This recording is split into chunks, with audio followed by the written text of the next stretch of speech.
And so we want to express our support for those people, and also note that this tragedy falls on the heels of another terrible tragedy in our community of a few weeks back, where another young man was killed in a dirt bike accident. So it's a time of tremendous grief in our community, and the town of Saugeen Shores, and I know all the people of Saugeen Shores stand with all of those family and friends and the folks who are grieving this evening. So two things. One, I want to advise council and the public that I've directed all municipal flags to be lowered to half-mast, which is taking place as we speak. And second thing, I would appreciate it if everyone in the room would stand and join me in a moment of silence.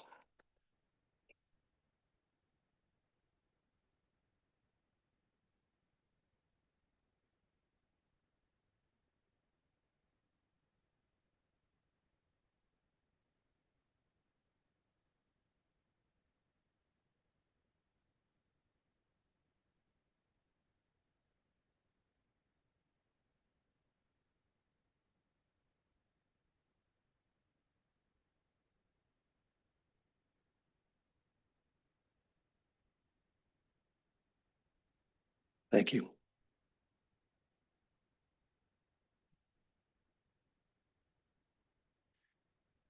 Okay, the third item on our agenda is disclosure of pecuniary interest. Ask any member if you have one of those you'd like to declare at this time. Seeing none, of course, you can declare one of those if you have one at any time. No additions, deletions, or amendments. So that moves us on to the minutes of the regular council meeting of May 12th. And the resolution is the council adopt the minutes of the regular council meeting of May 12th, 2025 as presented. Is there a mover and seconder? Moved by the Vice Deputy Mayor, seconded by Councillor Davinsky. Questions or comments? Seeing none, all in favor? That's carried. No public meetings, no open forum. So we're on to delegations, and we have two delegations. Did I miss some? Oh, I'm sorry, there was an open forum. My apologies, my apologies. There is an open forum request, and it is from Mr. Herb Schmidt, and he's here to talk to us about fence viewing panel under the Line Fences Act. Mr. Schmidt, you have 3 minutes. Thank you. Good evening, members of Saugeen Shores Council and staff. I'm here on behalf of Michael Martin. Michael was not able to be here tonight because he had a previous commitment. Michael and myself are 2 or 3 fence viewers. That's not to be confused with fence sitters. We sometimes have to remind ourselves of that. We are utilized by the town of Saugeen Shores to resolve fence disputes, which cannot be resolved by the 2 neighboring parties. I will ask council to consider the following points in deciding whether to discontinue the fence viewing panel in our municipality. Point number 1, the appointment of fence viewers by council is mandatory. Section 2 of the Line Fences Act requires the council of every local municipality shall, by bylaw, appoint such member of fence viewers as are required to carry out the provisions of this act and the bylaw. The use of the word shall is the statute indicates a mandatory action, not a discretionary one. Second point, whether the Line Fence Act was enacted for the settlement of agriculture rather than urban disputes. One rationale put forward for the discontinuation of the fence viewers has been that the purpose of the Boundary Fences Act was for the adjudication of agricultural boundary fences rather than use of urban contexts. Although the Boundary Fences Act does contain sections devoted to agricultural fences, the totality of the act does not support this conclusion. Regardless, our municipality contains both agricultural lands as well as urban properties, so the utility of the fence viewing mechanism provides service to both. Third point, the fence viewing education function provides an accessible, affordable, and necessary service. The old saying, good fences make good neighbors, is very true. The ability of our citizens to enjoy their properties is linked to the safety and privacy that fences provide. As our council encourages the expansion of secondary accommodation on properties and more housing is turning into rental units, there is a strong role for the municipality to ensure absentee landlords, as well as others, respect the rights of adjoining property holders. The fence viewing panel provides for an inexpensive arbitration method to settle disputes between citizens who cannot come to an agreement themselves. The cases that come before the panel may involve one party who refuses to talk to the other at all. Other cases may involve a party who is creating a nuisance through their tenants' use of their property and refuses to contribute to the cost of fence to insulate the neighbors from their activities. Courts are not a realistic option due to backlog in cases and the exorbitant costs involved. The fence viewing panel provides a low-cost, quick mediation option that includes an actual site visit. It is the best tool to solve these challenges. Point number 4, low volume of cases, whether it's a trend or blip. It's my understanding that before 2024, there have been no cases for adjudication for many years. Over the last year, there's been 3. Either the jump is in use of the abnormality or as a result of the increase in our population. If it is the former, the panel's existence creates no problem. If it's the latter, the municipality should recognize the need for the service as foreseen by the province in enacting the Line Fences Act and resource the staff appropriately. So we have passed over 3 minutes, Mr. Schmidt. So if you could wrap up, please. Yeah, I'll wrap up. I just got a few of my own personal words. I personally wish it wasn't necessary. The neighbors would be able to work things out on their own, but the realities are that this is sometimes not the case. We've had cases where neighbors are non-responsive or non-willing, leaving the one desiring a fence without a proper fence. Having a fence is also is not only a privacy issue, it's often a safety issue, particularly if dogs or small children involved. As fence viewers, we are able to come up with a determination relatively quickly, and I assume far less costly than if the applicant were to go to court. Also, another point, dissolving the fence viewing committee may not save the staff time. In fact, it may create more work as it may be necessary for staff member to write a municipal bylaw setting out how the town will incorporate the necessary provisions of the Line Fences Act into their own bylaws. Thank you for your consideration on this matter. Thank you very much. Okay, so now we will move on to our delegations, and we do have 2 delegations this evening. Let's remind all of our delegations that council's allotted 10 minutes for our delegations, and we'd appreciate if you'd keep to those timelines for us. So our first delegation is from the Marine Heritage Society, and Deb and Wayne Kaufman are going to give us the presentation. Whenever you're ready, Mr. Kaufman. Sorry, my suit's in the cleaners. I'm dressed a little different tonight. I think everyone is expecting a pirate. Your Honor, the Mayor Charbonneau, members of council and staff, I'm Wayne Kaufman, Chair of the Marine Heritage Society, and Jack Sparrow.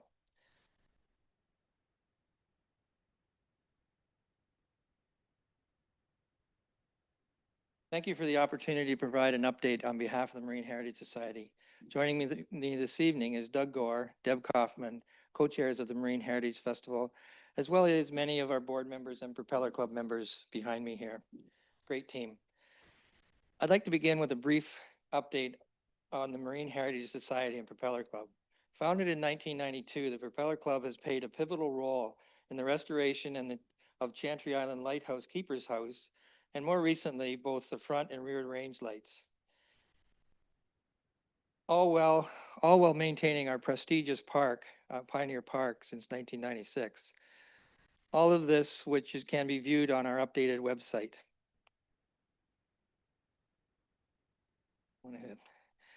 In August of 2001, Marine Heritage Society began offering tours to Chantry Island. Since then, we've welcomed on average 1,300 passengers per year, and we're closing in on this year of 30,000, as long as weather permits us to do it all year long. We estimate this attraction and other Marine Heritage Society events have contributed approximately $8 million in economic impact to tourism in Saugeen Shores since their inception, all without any financial burden on Saugeen Shores. This success is entirely thanks to our dedicated volunteers. Since 1996, we have logged hundreds of thousands of hours, not just during the tour season, but all year round. Even in the off season, our group remains active, meeting every Wednesday for Propeller Club sessions, gathering 3 or 4 days a week at our hub, the boathouse, to craft, build, and contribute to our community assets. Our volunteers are passionate about marine heritage history and helping to make Saugeen Shores the best place to live, work, and play. We make history come alive. We are deeply grateful to council, town staff, and entire community for the continued support, but above all, we thank our volunteers whose passion and commitment have made us the envy of volunteer organizations across Ontario. At this time, I'll turn it over to Deb Kaufman, co-chair of the festival committee and manager of our Artisans and Taste Market. Thank you. Try this. There we go. This summer marks the 5th year of the Marine Heritage Artisans and Taste Market, and we're proud to say it continues to grow, both in popularity and in impact. What began as a small initiative has developed into a successful fundraising event that assists in supporting the Marine Heritage Society's projects, while also creating a vibrant community experience for residents and visitors alike. It's particularly rewarding when vendors tell us that this is the best and friendliest market they've ever participated in, a true testament to the dedication of our volunteers. For those who may be new to council or town staff, the market features a wide range of homemade, handcrafted, and homegrown products. Each Friday throughout the summer, visitors can explore over 50 creative vendors offering everything from pottery, wood-turned bowls, charcuterie boards, soaps, local wines, local authors, artists, and so much more. It's truly a showcase of the incredible talent and passion within our community and local area. Our own Marine Heritage Society woodworkers have created beautiful solar lit, I'm trying to get there. There we go. Solar lit lighthouse replicas, and our society crafters are busy making unique barn board art and hand-drawn depictions of Chantry Island. These items have been so popular that they've already sold several even before our market has begun. Save the date. As part of our continued appreciation for the invaluable support we receive from the council and town staff, we would like to extend a warm invitation to our Media and Donor Recognition Day, held in honor of the generous contributors who help make the Marine Heritage Festival a fun-free family festival.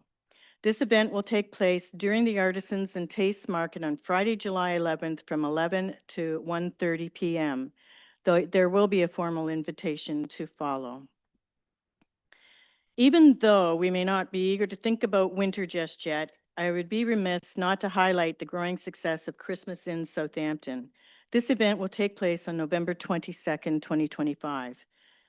2 years ago, I developed the Passport Punch Card program, which you can see the red card there on the side of the PowerPoint, to encourage residents and visitors to explore local venues, and it has quickly become a very seasonable favorite. By collecting hole punches at participating locations, visitors are introduced to the wide range of businesses and local organizations that make our community unique. This kind of collaboration with the Christmas in Southampton event not only builds community spirit, it also drives increased foot traffic, spending, and meaningful engagement with our town's small businesses and cultural hubs. It's a wonderful example how volunteer-driven programming can support economic development and pride. Thank you for your time, and at this, I would now like to introduce Doug Gore. Doug Gore and I are the co-chairs of the festival.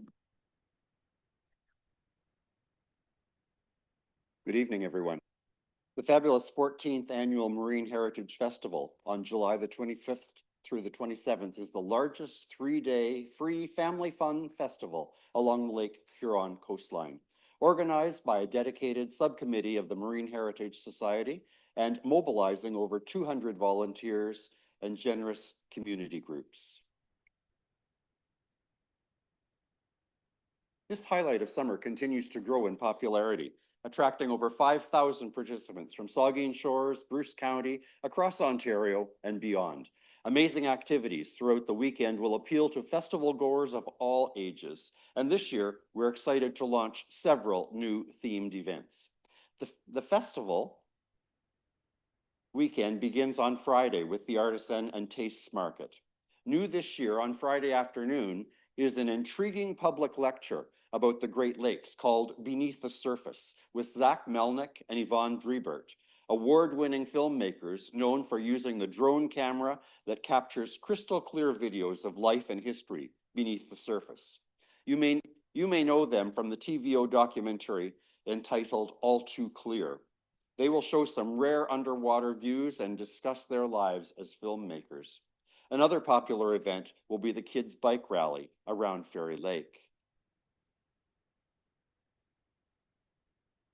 All Friday evening activities will take place around the Bruce County Museum and Cultural Center, where families can sing along with Richard Knechtel, followed by Captain Sparrow's Corn Roast Barbecue, presented by Saugeen Shores Rotary Club, including welcome comments from the committee, town representatives, and the Indigenous community, plus free museum exhibits all evening long.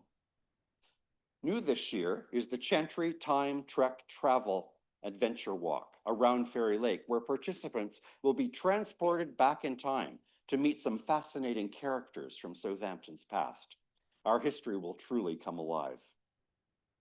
All activities on Saturday and Sunday will be staged at the Southampton Harbor.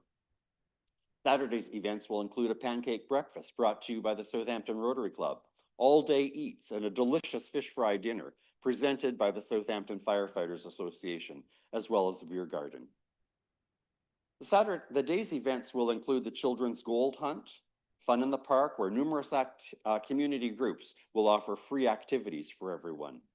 The hilarious highlight of the day is the ever-popular cardboard boat races, where boat builders of all ages will attempt to win their race before their boat either disintegrates or capsizes. Live music will be presented all day long with David Archibald, Mike McDonald and the Shaky D Blues, Moon Dance, the Sapsuckers, and John Stewart, local balladeer. The Southampton Yacht Club is planning an elegant sail past, and new this year, the local dragon boat named Bernie's Boat and its crew will be on site. Saugeen Shores Winterhawks will oversee a game of road hockey, and on Saturday evening, we will see the amazing second annual Sunset Beach Party with dance music by the Sofa Kings. The action will continue on Sunday with the non-denominational ecumenical church service. Also new this year, the Look Up Theater youth troupe will perform artistic dance and acrobatic feats. The day culminates with the afternoon beer gardens featuring Johnny and the Appleseeds, coordinated by the Southampton Yacht Club. And naturally, the weekend will include tours of Chantry Island and the open doors to 2 newly renovated harbor range lights. These events are all in store thanks to the generous support of dozens of local businesses and our participating organizations, including the town of Saugeen Shores. Free shuttle bus service will be available all day Saturday for those with bikes, the town will offer a bike valet service. You can learn more online by visiting chantryisland.com. With this festival, the Marine Heritage Society is adding to our community spirit, helping to make Saugeen Shores and Bruce County the best place to live, work, play, and visit. This weekend is not to be missed. And now a few words more from Deb.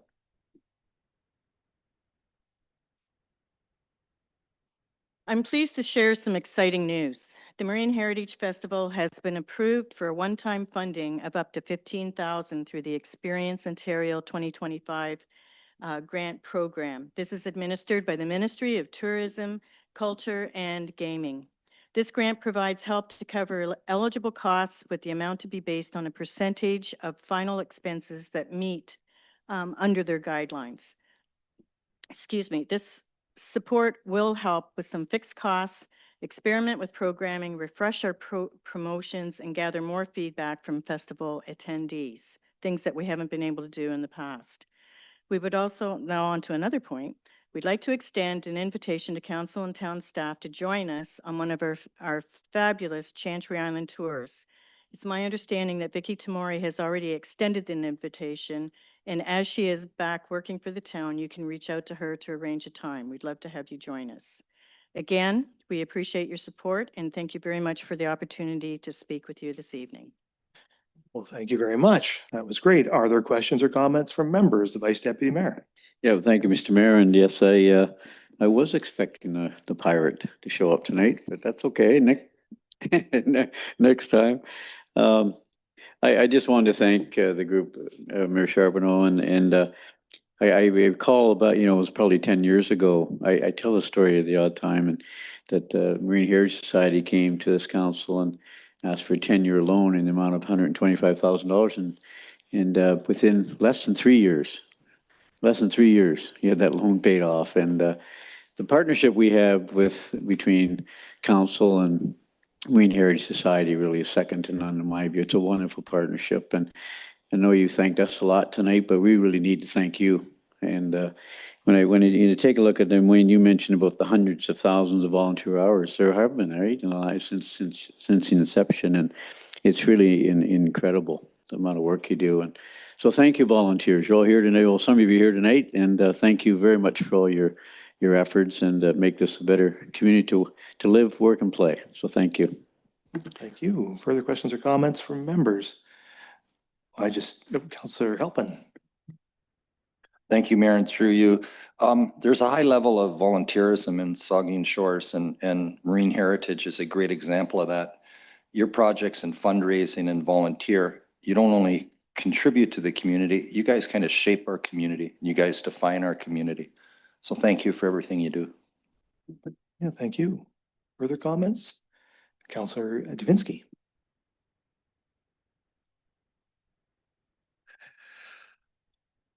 Thank you, Mr. Mayor, and through you, I wish to thank the group that made a presentation today. And congratulations on the $15,000 grant that you've received. And in particular to Wayne, don't ever come up in public without that pirate uniform. Congratulations. Thanks. Yeah, the Vice Deputy Mayor. I'm sorry, I just want to mention one other thing. This past summer, I had the opportunity to take over to the island. With the captain was great, and the tour guide, and my 13-year-old granddaughter and 10-year-old grandson, and they had just the most wonderful time. And to young people in the community listening and reporters, any time a parent has an opportunity to take their young one over to the island, I think it's just a marvelous experience. And so I just wanted to mention that they had a great time. Wayne, did you want to say something? Thank you. Thank you for that, Mike. I would again like to extend an invitation to all of council. We can carry 9 passengers on our vessel, including and then we have a captain, a crew member, and a guide. We will actually make a special trip fitting your schedule, so we can do it in an evening. You tell us what's convenient for you. We'd like to take all of you out to the island to experience that, Mike. And on the June 18th and 19th, I think Vicki has extended an invitation to all of staff, new staff, senior staff. Everybody needs to see this because our best advertising is word of mouth. Thank you. Yeah, that's much appreciated. The Deputy Mayor. Thank you, Mr. Mayor. And through you, there are a number of people in the gallery tonight who are what often are considered the leaders of the group. But I just want to say both Councillor Grace and I are also involved with the Chantry Island Tour program and have gone to the island a few times, as both crew members and tour guides. But the people that are here, it's really very significant when you get into the whole group of volunteers. Every single person in that group does something. If you go to a Propeller Club meeting, which they're open, and it was mentioned a couple of times, Wednesdays, 3:30 at the Walker House in Southampton, and they go around the table, and every single person at the table is doing something or has a story to share and contributes in some way. It's just an incredibly eclectic and wonderful group of people to be connected to. So the people in the room are great, but every single person in that organization does something. Thank you. Yeah, thank you. Anything further?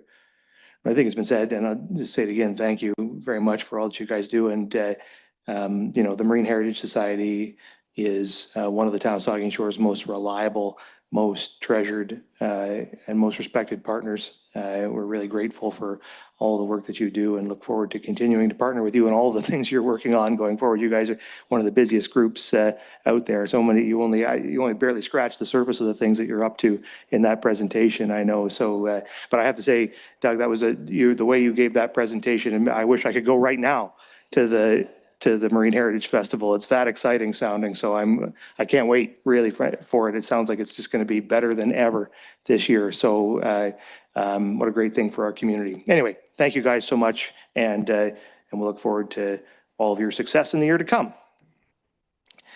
Okay, so our next delegation is 8.2 on the Butterfly Way project. And it's from Terry Wilson. So Mr. Wilson, whenever you're ready. Good evening and thank you. That's a tough act to follow. Okay, I'll do my best. Thank you very much for allowing me to present to you a very good news story. I'm sure we all like to hear good news. The David Suzuki Foundation initiated a Butterfly Way project in 2017 to help with pollinators across the country. As we know from the news stories, they're struggling. So they've enlisted volunteers who have signed up for the project. And I'm happy to say that we now have some in Saugeen Shores. I'm sure everyone's familiar with David Suzuki and perhaps the foundation. The people who volunteer sign up, they become butterfly rangers, of which I have signed up, and also one other ranger here, Nancy Smith, is with me. In 2025, that number of rangers has grown to over 2,000, and they are strictly volunteers. Unfortunately, we only have a few in this area, but hopefully with this initiative, we can get more who can help us out. What those volunteers have accomplished is actually quite impressive. So here are the numbers. Significant amount of native wildflowers and grasses. Very important that that type of habitat is built. Native flowers are much more sustainable. They're better for the environment. They're better for the pollinators. Trees and shrubs are good habitat and environment for them as well. You can see the habitat gardens. If 12 gardens are put together in a close proximity, it's considered a butterfly way. And you'll see a map later that makes that sound a little bit, makes it a bit more sense.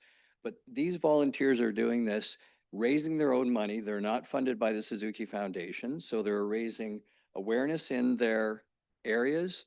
They're taking action. They're getting other community members involved. And we're really working on the future of those communities because of the importance of pollinators.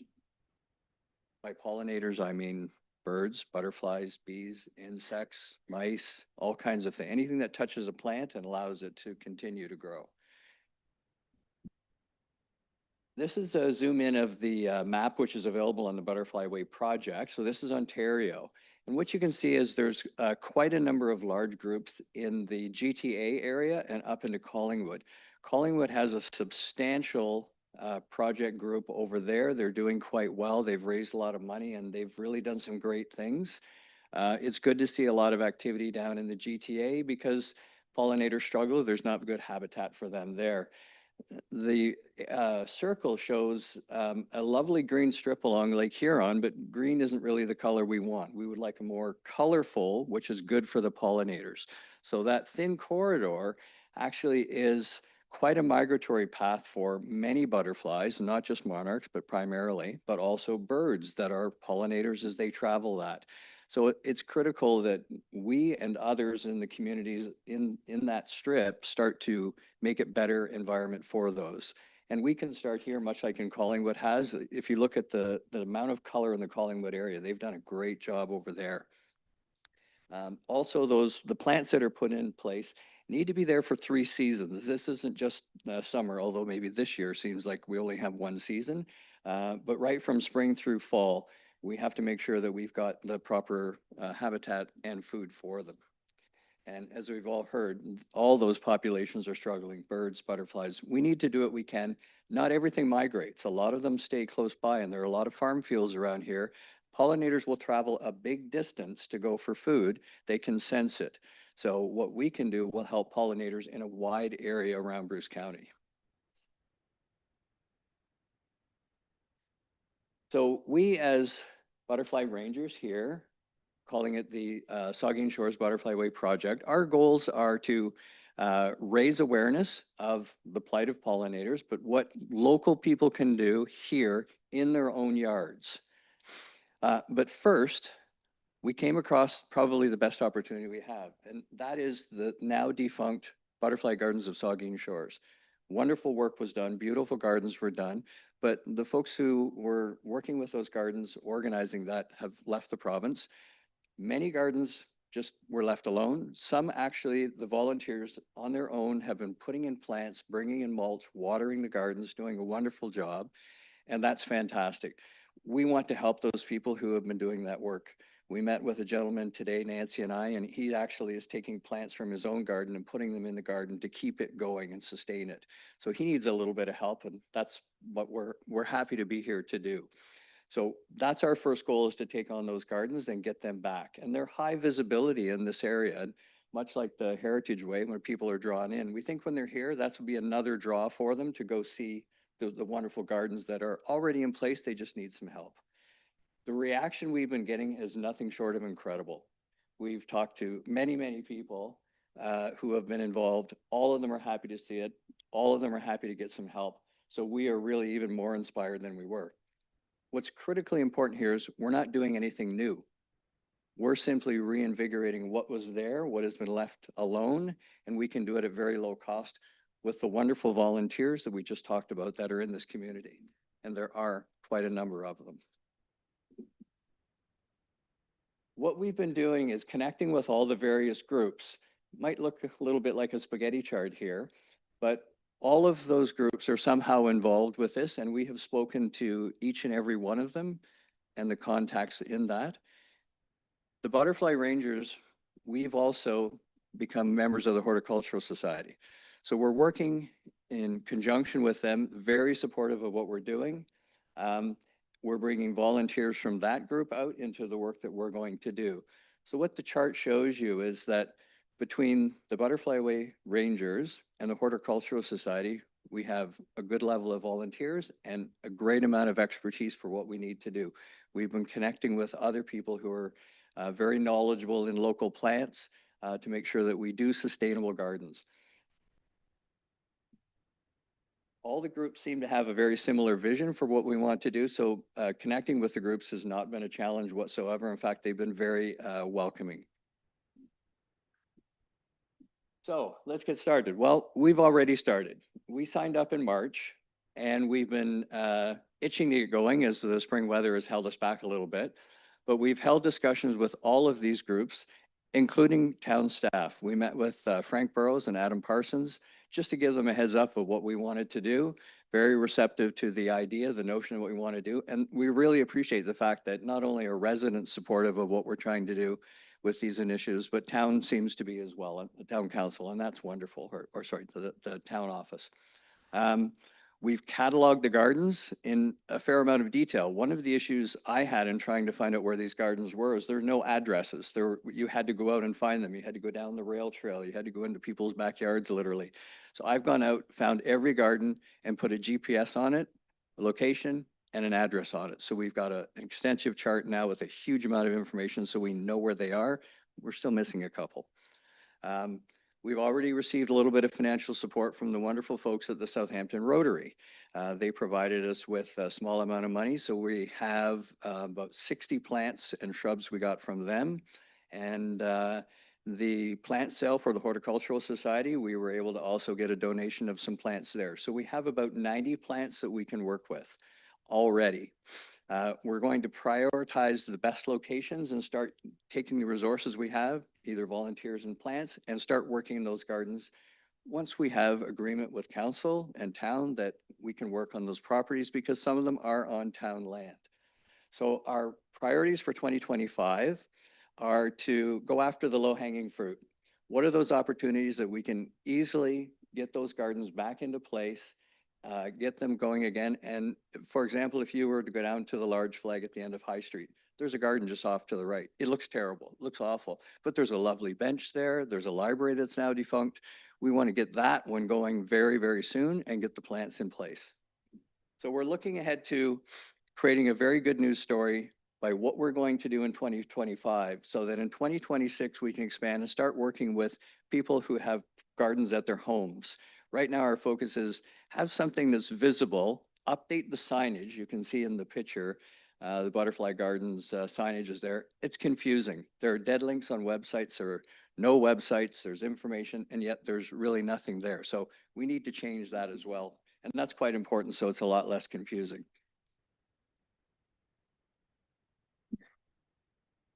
So the opportunities are the old Saugeen Shores Butterfly Pods, as I mentioned. There are a couple of Monarch Watch stations. They're still in business, still folks doing that, and they're banding the monarchs, which is wonderful. The Rail Trail Gardens, which we understand are on town property. The Gateway Gardens are actually the signs that come into Southampton primarily. Port Elgin doesn't have nice gardens around its signs. Maybe something we want to consider down the road. And then there are several Rotary parks and gardens, of which some of us has already volunteered to help with the Perkins Park, and we did a cleanup with that a couple weeks ago. So I'm working quite well with Stuart Nutt on that, and he's been incredibly receptive to what we've been doing. So what are we asking for? Primarily, we're asking for your support because we will be working on gardens that are on town land. So we need your agreement to that.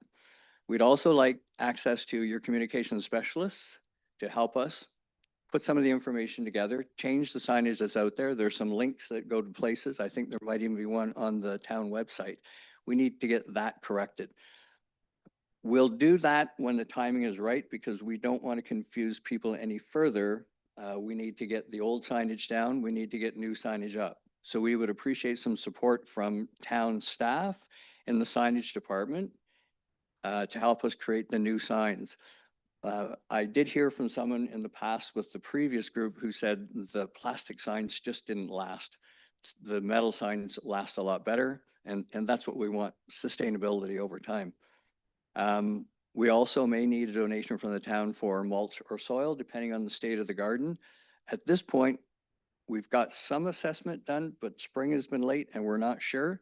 So we don't know yet how much we'll need, but we're working toward that. And if the weather changes, soon we'll have the answer to that. And then the last ask would be just going forward, as the town approaches any projects it's doing, maybe in the spring starting gardens, is to really consider putting in native plants that are healthy for the pollinators and the habitats related to that. It just starts the trend that we don't have to reverse later if those things are a part of the mandate.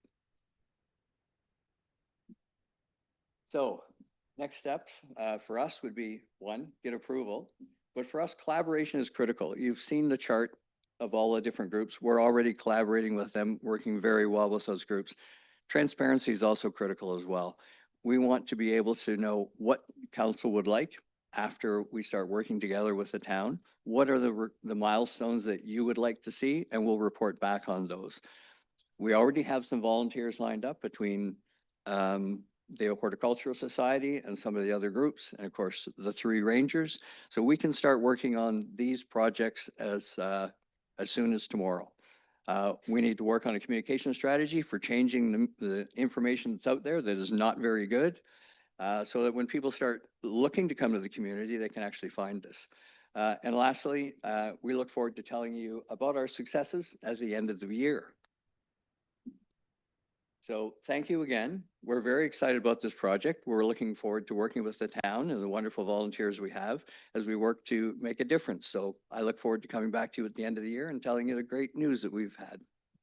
Well, very good. Thank you very much. I just, before we take questions or comments from members, I'll just note that you do have a few requests there of the municipality. So our normal practice will be to refer those back to our staff, and then they'll come back to us with recommendations. So that's what will happen with your request this evening. They'll go back to staff and council will consider them as necessary at a future date. So questions or comments, the Deputy Mayor.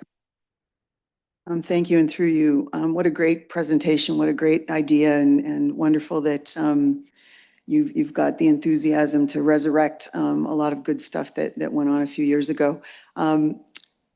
the Horticultural Society, just for anybody who's not a member, and Councillor Halpin's going to have to come as my guest. 3 meetings, August and September, early fall. They're really focusing on trees. However, I see a theme perhaps for next year's program with the Hort Society. So little encouragement to get involved with the Horticultural Society. I did want to, though, flag that we did a naturalized planting area near Nodwell Park. That's, it's still early, but I'm sure it's on your inventory list. But phase 2 of the Jubilee Park master plan process, we're getting into phase 1 this summer, but phase 2 does include a naturalized area along the, I'll call it the ditch, but there's a kind of a gully sort of halfway dividing the park, Jubilee Park, into 2 sections. That to me is a wonderful opportunity for a public education engagement kind of location, which, hopefully will be in 2026, maybe 2027. But, so as you get some other things started, I hope you'll have conversations with the parks manager, Adam, about that particular part of Jubilee Park, and also that whatever we can do to bolster the results of the planting that Councillor Halpin was very involved with adjacent to Nodwell Park. It's got to get a little bit established, but there's always more that we can do there. But I very much appreciate that you brought this to council again, and I look forward to whatever's going to come to us from staff. Thank you very much. Thank you, Councillor Grace, and then Stack. Thank you, Mr. Mayor. And thank you so much, Terry, for the presentation and for your group's work. The previous group, it was such an exciting addition to our town, and I'm so happy to see that it's being revived. And so just a couple of things. I wondered, I know the previous group got a substantial grant when they started from, I believe, Bruce Power. And I know you've gotten some money from Southampton Rotary, which is great, because they have an environmental arm. Have you explored, I'm sure you probably have explored some kind of grants? The money that they got previously established the gardens. We don't have to do that. We simply have to go back and clean the gardens up. We want to really focus on sustainability of the gardens, and that means putting in native plants. A lot of the native plants are there. They'll live well here. They won't need fertilizer. They'll need less water, maybe a little bit of mulch. So we're coming in with a strategy of sustainability and leveraging what's there. When we start to expand into gardens at people's homes, those people will be volunteers and they will be supporting their own gardens. So we're trying to come in and just simply understand what's there, hopefully not have to raise a lot of money to do things. But if we had to, I don't want to say never. We may come back again at some point and found the obstacle's bigger than we think it is. Right now, we think the biggest obstacle is the cost of signage, which we would appreciate support for that. And that is critical so that the confusion is gone. People know what they're looking for. What was wonderful down at the flag was they actually had little flyers that people would take away. And that's how I first found out about the gardens, even though my family's from up here and I've been visiting all my life. But I went and pulled the brochure one day and went, when I retire and move up here, I'm going to get involved with that. And lo and behold, I'm taking it over and trying to rejuvenate them all. Thank you. I'm assuming you know that there's a pod on Chantry Island. I do. I'd Okay. love to visit. I'd like a free ride with the Marine Heritage. And there's a lot of milkweed there, and it's signed, but yeah, it's now I had a question. You mentioned that a butterfly way is 12 or more habitat gardens in close proximity. How close does that have to be? That's a question we've been asked several times, and I actually asked it in one of the webinars at the David Suzuki Foundation. They have regular webinars where the group talks. And the answer was basically encourage as many as you can. Some pollinators can go a long distance, 2-3 kilometers for their food, and they can sense it that far away. Others are a closer proximity of about 500 yards. It depends on the species. So the best answer is the more, the better. The part of the answer is big isn't better. many smaller ones are. So if you think about people, pollinators traveling back through backyards where most gardens tend to be, some, if they have gardens, that's great. Some don't. As long as they're in relative proximity, that's good.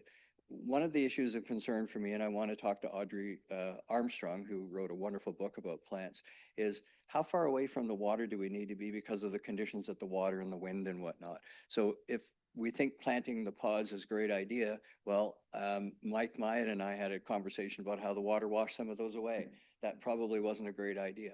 Maybe we need to be a little further inland. So we're trying to understand that a little better so that we don't have that problem going forward. One more question, I guess, for our staff. I was under the impression that we do have a native species preference policy already. And I don't know if there's anybody here. Frank's not here, but maybe that's a question we can take away. I think we do have a partial preference policy anyway. Well, Thanks. I'm sure staff will follow up when they report back to us with that very information. It's a good question. Thank you. Councillor Stack, then I'll get the Vice Deputy Mayor and then Myatt. Councillor Stack. Just a couple of quick questions for the existing gardens. Maybe, admittedly, I've only seen one of them, but I'm not the most observant person, so don't be fooled by the glasses. Do we know how many like why some of the gardens just aren't maintained? You said that some of them don't look great. Is it just a lack of volunteers? Some of it is lack of volunteers. I have done a lot of work tracking down every pod and trying to find out who is looking after it or who isn't. There are a couple, we have absolutely nobody.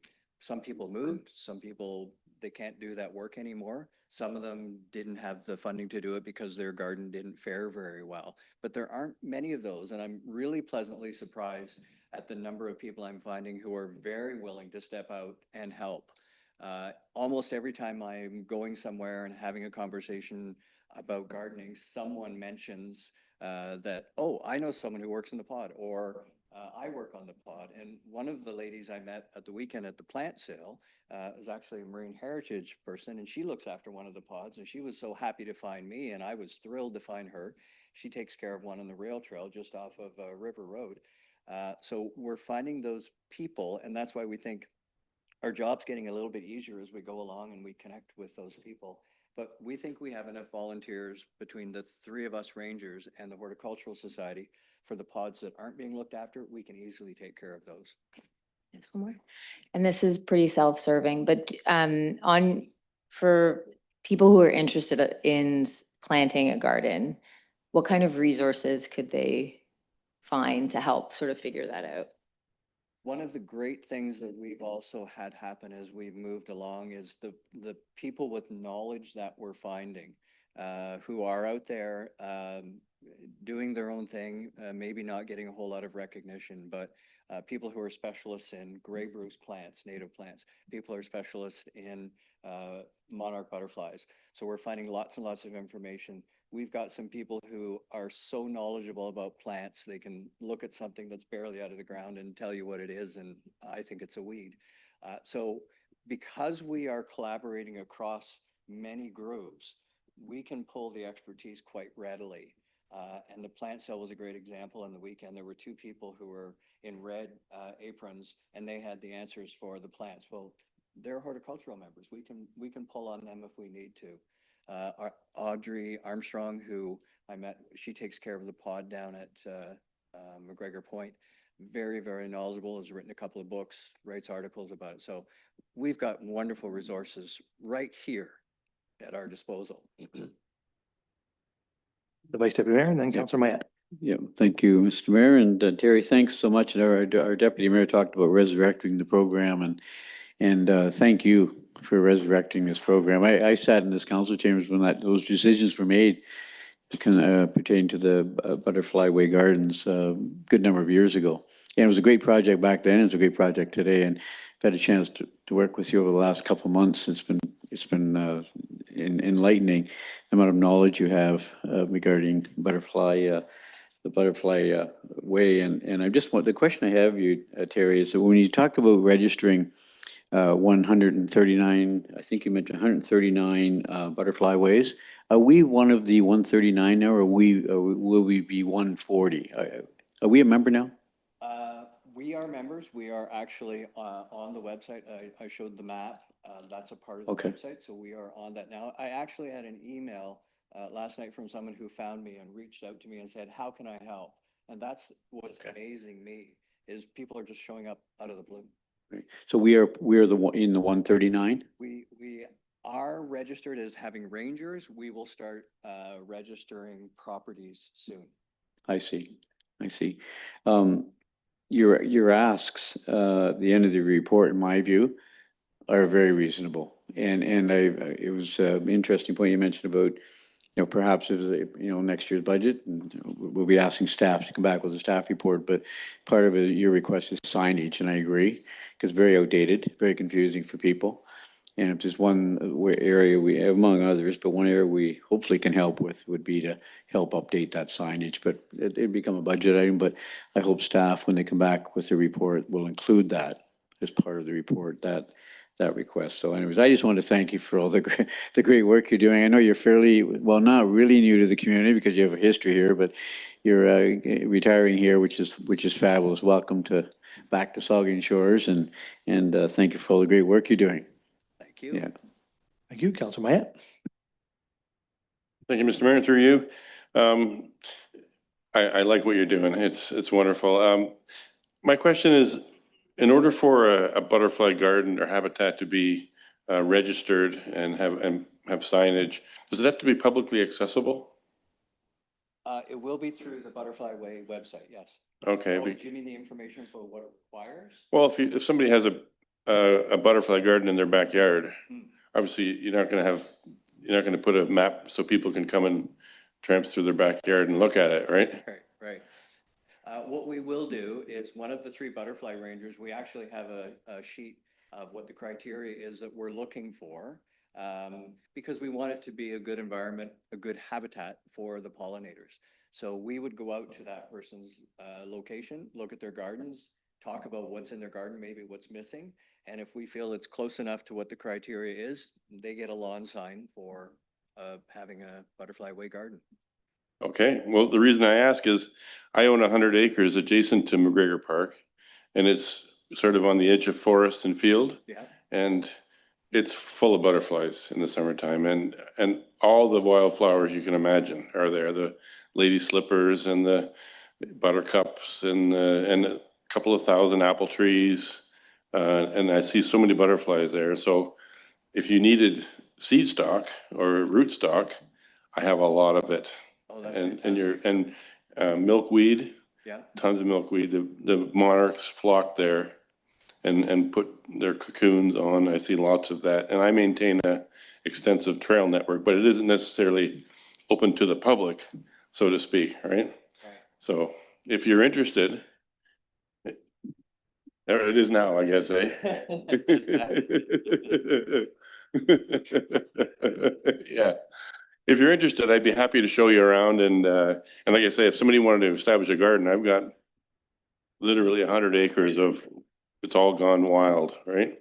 That's fantastic. And that's back to my point about why we're not asking for funding is it's gardeners like to share plants because at some point they have to be split for the survival of the plant. Well, we're going to take those and we're going to put them in gardens where we can. Why should we keep going by native plants? They're native plants and we really shouldn't need to. We're helping other gardeners by taking those plants. I would love to come out for a visit. Yes, and bring my other rangers with me. Yes, please do, and contact me through the website, and we'll arrange a time. Absolutely. Come and have a look. Thanks. Thank you. Thank you. Councilor Halpin. Thank you, Mayor, and through you. I would also like to have my lawn be a butterfly garden so I can tell my neighbors it's not just weeds. So I want to acknowledge the good work of those that started the original butterfly pods. That was very forward thinking, and it lays the foundation for what we're doing now. I really like the way your plan ties in with all the existing players. You're just broadening the net. You're connecting the dots. Your ask for the town certainly is not onerous. you're here asking for permission and help with signage and communication. And I just really fully support this plan. And I want to volunteer and help as I can also. So thank you for your work. Thank Really you. appreciate it. Thank you very much. Thank you, Councillor Davinsky. Thank you, Mr. Mayor. Through you, Terry, thank you very much for your presentation. Then there are people like me. I haven't the slightest idea what I could do with my backyard. I has grass and so on. So for those people, and we're talking 2026, I understand that. But for people like myself that don't know even where to start, is there a program where we say, come on in, do what you have to do, set it all up, and then the homeowner maintains it? Is that possible, or how exactly would it work? That's a good question. We haven't considered that we would actually go in and do the work for the homeowner. We would certainly have expertise to come in to advise the homeowner on what they should do for their environment, the native species, what would be best for pollinators in this area. But we don't have many resources to start building gardens. Okay, that's fair. You'll help me. Okay, thank you, Counselor Helpin. Volunteers, there you go. See, Counselor Helpin, he's going to help. In any event, a marvelous program, and I may have to take advantage of this and get down in the dirt and do what I can do and see if it's even worthwhile. I might be in a location where it may not be worthwhile. Is that a possibility as well? There are native plants that will grow just about anywhere here. I've learned a lot in the last 3 months, and there will be a plant that'll work in your yard.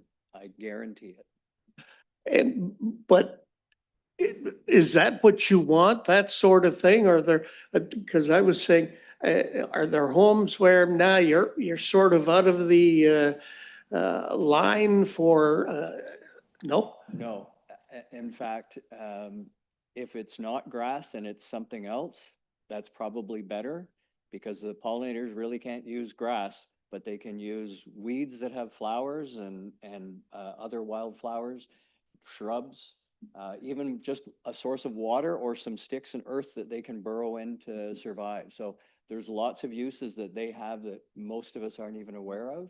And sometimes doing nothing is the best thing. Sounds exciting. See you next year. Looking forward to it. All right, well, thank you very much. And we're really fortunate in our community that we have fantastic people like you in our community who will take on initiatives like this and see opportunity where opportunity exists and seize that opportunity and do exciting things.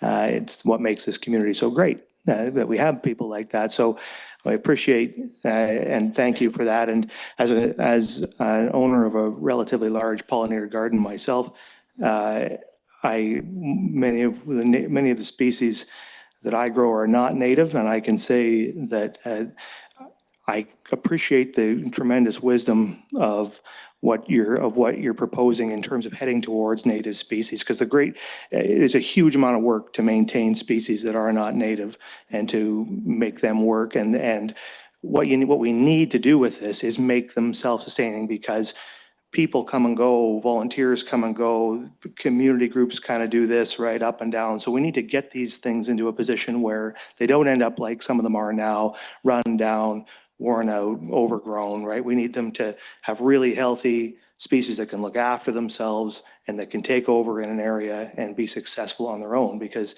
they may have to survive on their own for a period of time between surges of interest from community groups. And so I think it's really smart the way you're approaching that, and I think that that's going to bear real dividends for us and the community down the road. So anyway, thank you for your time, and we look forward to hearing back from our staff and working with you going forward. If I could just make one comment about what you said, there's no mistaking why we have aligned with the Horticultural Society. Sustainability long-term. Absolutely. Okay, that's great. Thank you very much. Thank you very much. So Working with you all. yeah.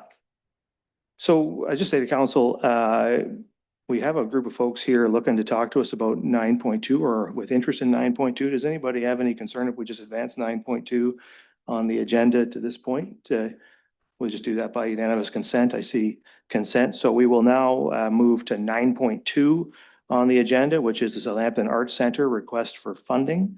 And we'll turn that over to Amanda Monahan, our director of, or our manager of community development.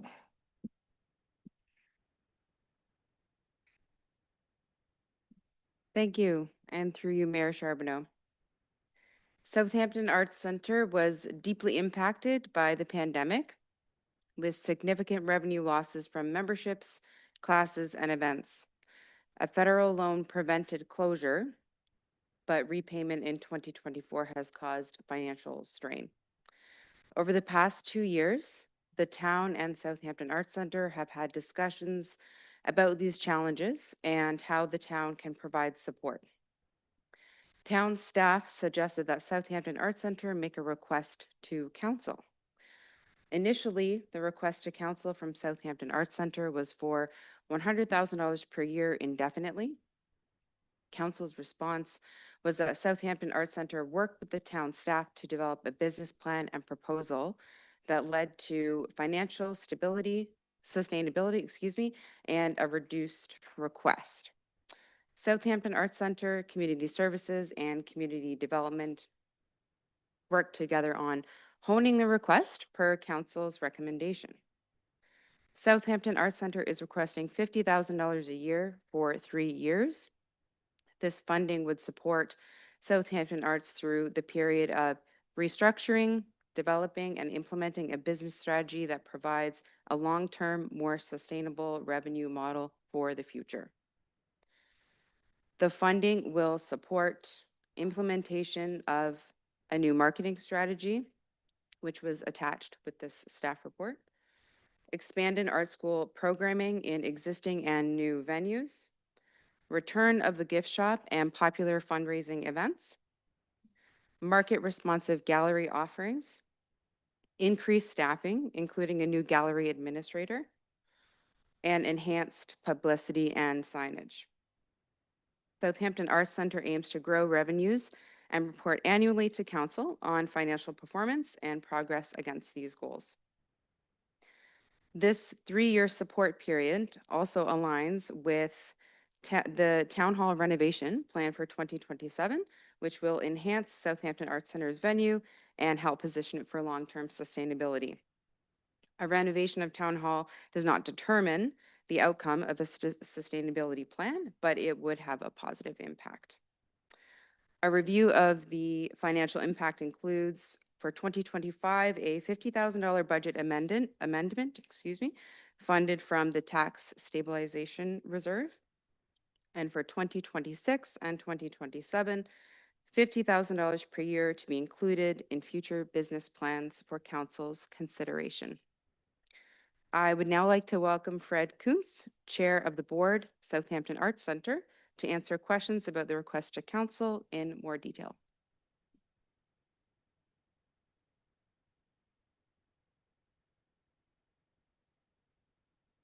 Thank you, Amanda, and thank you, Your Worship and councillors.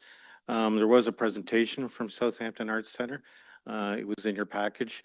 I assume we're taking it as read, so I won't go over that, but am here to answer questions in the interest of time to address any questions you may have. Okay, so I'll start by reading the resolution. There's a resolution that council approved the $50,000 budget amendment for 2025 for the Southampton Arts Center to be funded from the tax stabilization reserve, and that the requested $50,000 be included for 2 additional years in the 2026 to 2035 business plan for consideration. Is there a mover and seconder for the resolution? The Deputy Mayor and the Vice Deputy Mayor. Questions or comments from the members? We'll start with the Vice Deputy Mayor, Councillor Gray. Yeah. Thank you, Mr. Mayor, and I thank you for your presentation. I remember when this was presented to council back in December, January. I was supportive. I had some questions as well. It was a substantial amount of money, basically built into the budget as sustainable dollars, which I know council struggled with a little bit. I think this $50,000 per year for 3 years is something that it's important we do. And the tax stabilization fund is a good use of that fund, and I'll be supporting that recommendation later. I just think that obviously you could do a whole lot with that $50,000 a year, and I take a look at the long history with the art school and the art gallery and the great work that you're doing in our community, and it's something we haven't really contributed a lot towards the arts over the years. We do a lot for a ball community, a lot for a hockey community, a lot for other organizations, but we don't do a whole lot for the arts. And I think it's time that we did take that important step of supporting the Southampton Art Society. And I like your ideas about establishing a donation program to fund art bursaries for children. I think that's really positive, and right-sizing the gallery. You mentioned a few things, how you can improve your operations, improve the revenue stream, Fred and staff. So I just want to commend you really for the great work you do, the entire board, and I just think it's something we really need to do. And how it looks in terms of whether it's in your lease agreement or a memorandum of understanding, or how that's going to shake out. I'm sure staff will come to some kind of an agreement how that's going to work out. But I'm sure you'll be back to us after 3 years, with additional funding requests, and for me that's perfectly fine. I hope you're back in 3 years to talk to us again. I also hope you're back in 3 years talking about how your revenue sources have increased too, and how your presence in the community has gone up. I think you have a good presence, but I think that it probably could be greater. And so anyways, thanks for your great work. I really don't have any questions, as much as just wanted to compliment the staff and the board for the great work you do. Thank you. And I should have pointed out that some of them are here. 2 board members, Jill Irwin and Dave Ballingal, a former chair, Gerald Gunkel, and our manager, Darlene, are all here. Good, thank you for that. Councillor Grace, and then Helpin. Thank you, Mr. Mayor. Thank you, Fred, and all of your members who are here tonight for your presentation. This is, I think, a very comprehensive presentation. It answered a lot of questions for me. I appreciated the way you broke down how you were planning on using the funding specifically. I did have just one question on that, where it said that your total revenues of about $358,000 in 2025 is what you're projecting. And you mentioned art gallery sales over 88,000. That's your commission? That is the total revenue that comes in from people who purchase, whether it's big art like wall art or small items like jewelry. But we then have an expense of 65% of that goes to the artist. So of that 86,000, that's not our net. That's the gross revenue. We hold back 35% for our operations. Okay. Well, that's fair. I mean, you have to pay the artists. It's their intellectual property. And I guess I just want to say I too am supportive of this. Southampton Arts Center is and has been such an important asset to our town as a tourism opportunity, as just a real attraction within the town. And I think that's certainly for Southampton one of the important elements of its identity, is its affiliation with and support of the arts. And the Arts Center is so important. The school, my own children took numerous classes through their time as youngsters from the arts school, and I'm so happy to see that continuing for all ages. And so thank you for all your leadership and the hard work of your board and members. Thank you. Thank you. I have Councillor Helpin, then Davinsky, and the deputy mayor. Thank you, Mayor, and through you.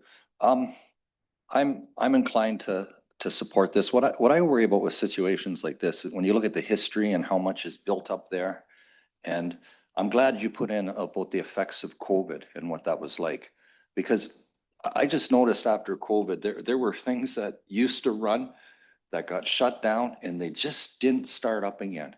And thank you for holding out. Thank you for doing that. And I just couldn't imagine, you know, Southampton without the Southampton Art School. So thank you for all you do. Thank you. Thank you, Councillor Davinsky, then the Deputy Mayor. Thank you, Mr. Mayor. Through you, Fred, thank you very much for your presentation. And to the other members of the board that you have here, welcome. You had asked for $100,000 originally, a year. It looks like we're going to approve 50,000. So how do you adjust what you're doing? Is there anything we're going to lose because of this? Because it's cut in half?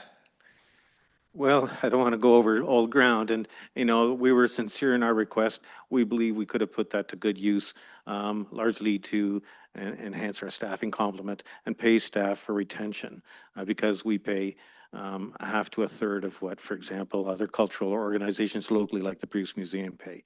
So people are running this on the goodness of people's hearts and their dedication and their love for the arts.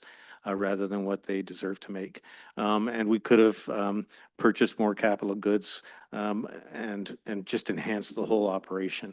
But you live in the house you can afford, and we understand you have an obligation to taxpayers, and we were advised to think it through and work with staff and hone it down.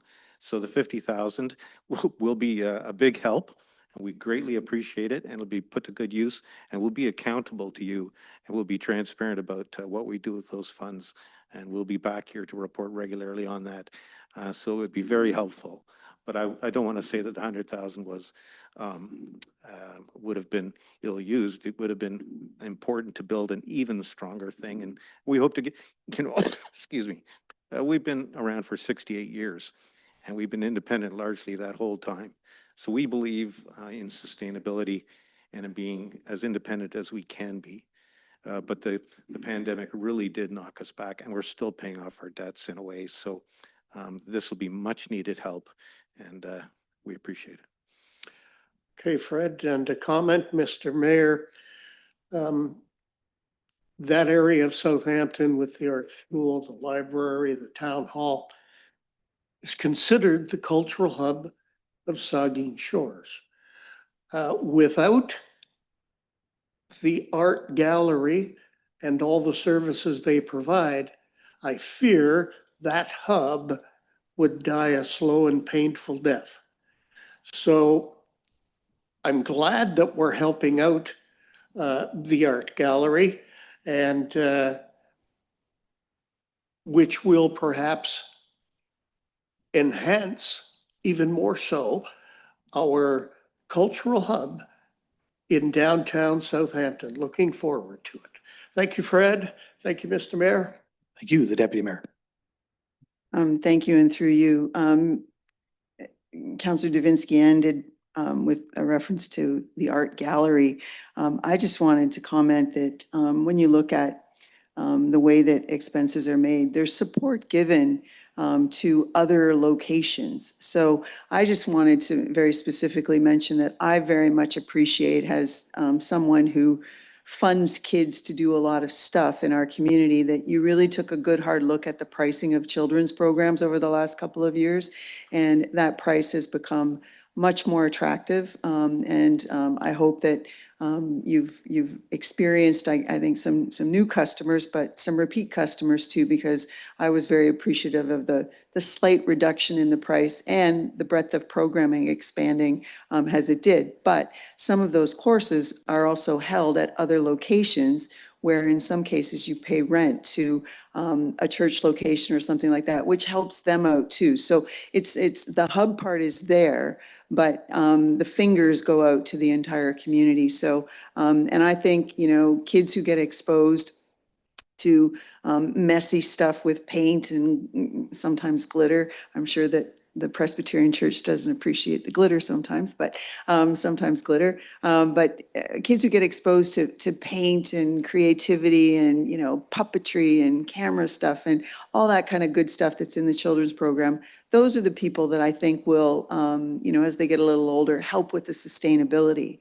So I'm incredibly supportive of, which is why I was quick to move, to put my hand up to move this. But I just wanted to just highlight, though, that this is a request and a commitment for 1 year. So we need to remind you to get back to us at the right time so that when it comes up in the budget talks, we remember all this good stuff that you're talking about, and that some of the successes of this summer come out, so that, when the question comes up in the fall, that there's a nod again, and then another year down the road, do it one more time.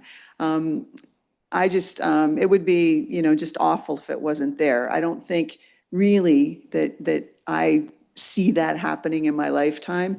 I would miss Darlene whipping by in her car in the lane and waving at me, as a matter of fact, quite honestly.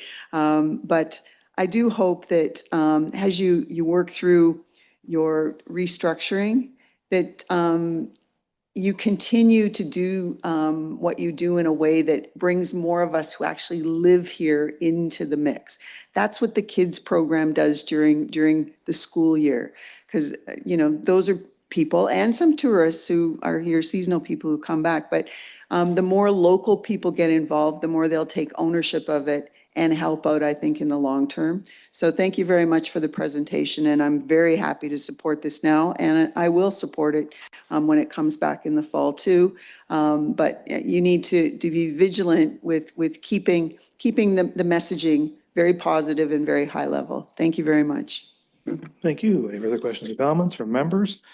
Well, thanks very much, Fred, and really thank you for your leadership on this. I know that you have been a great leader since you've come on board at the Art Center, and also the work that you've done with us to get to this point. I know it's been a long process going back and forth and discussing this before the budget and since our budget, and I think we've come to a good place, something obviously that council can support, and that I think you've got a good plan to help you with. And I think it's been said here, the failure of Southampton Arts is not an option for the town of Saugeen Shores, right? We have to have that organization in our community. It needs to succeed. And if the town of Saugeen Shores needs to partner with you to make that happen, then that's what we'll do. And I'm looking forward to seeing an MOU put together between us that sort of lays out the expectations that we have of one another in terms of this funding, because I think that's important for clarity, both for this council and the next council, because this kind of stretches between councils.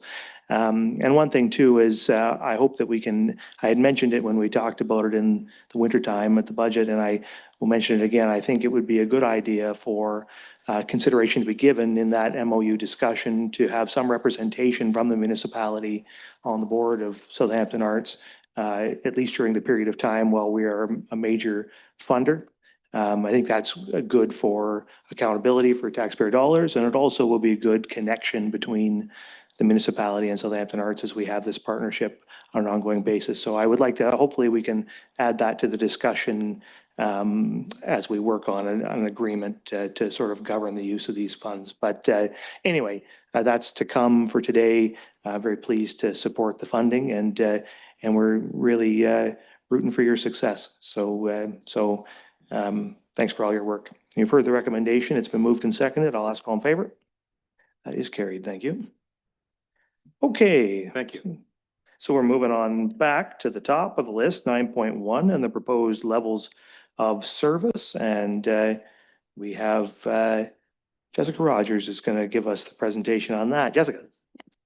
Thank you, and through you, Mr. Mayor. The town has worked with Hemson Consulting to ensure a comprehensive update to the asset management plan to align with the requirements outlined in OREG 588-17, specifically focusing on establishing proposed levels of service for all assets by the target date of July 1st, 2025. Tonight, we are asking that Council approve the addition of the proposed levels of service report to the asset management plan.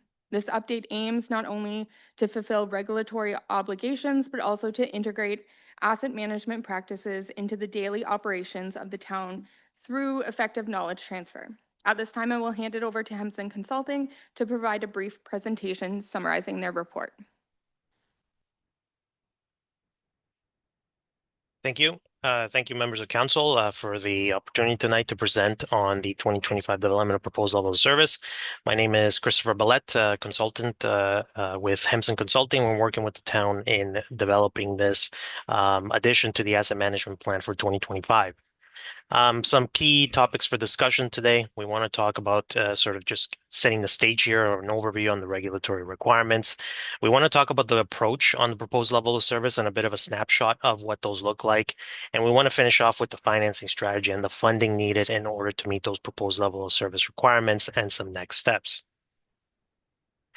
The town has met the Ontario Regulation 58817 requirements to date. So the Ontario Regulation 58817 is Ontario's sort of legislation that governs the development of these asset management plans and the requirements that municipalities need to undertake on the reporting side. Since 2019 up to 2024, the town has met all these requirements, particularly through the development of the 2024 asset management plan, which captured the core levels of service, the core assets and the non-core assets, and the development of the current levels of service for all the town's infrastructure. The focus today now is on the proposed level of service and the requirement that needs to be met before July 1st, 2025, in terms of defining some targets for those levels of service measures, and particularly as they relate to the town's infrastructure. So that's sort of the purpose of today. So just to give you a flavor of sort of going forward, some of the regulatory requirements, something we must keep in mind. There are some requirements for annual progress updates in terms of the progress in implementing the asset management plan that needs to be brought forward every year to council, and as well as a requirement to update the asset management plan every 5 years after 2025. So that's going to be a requirement, the next one being in 2030. The consultation on the proposed level of service has been quite extensive in terms of developing the proposed levels of service and the exercise here. We started with a thorough review of the current level of service, so the analysis and the measures that were developed in that 2024 asset management plan.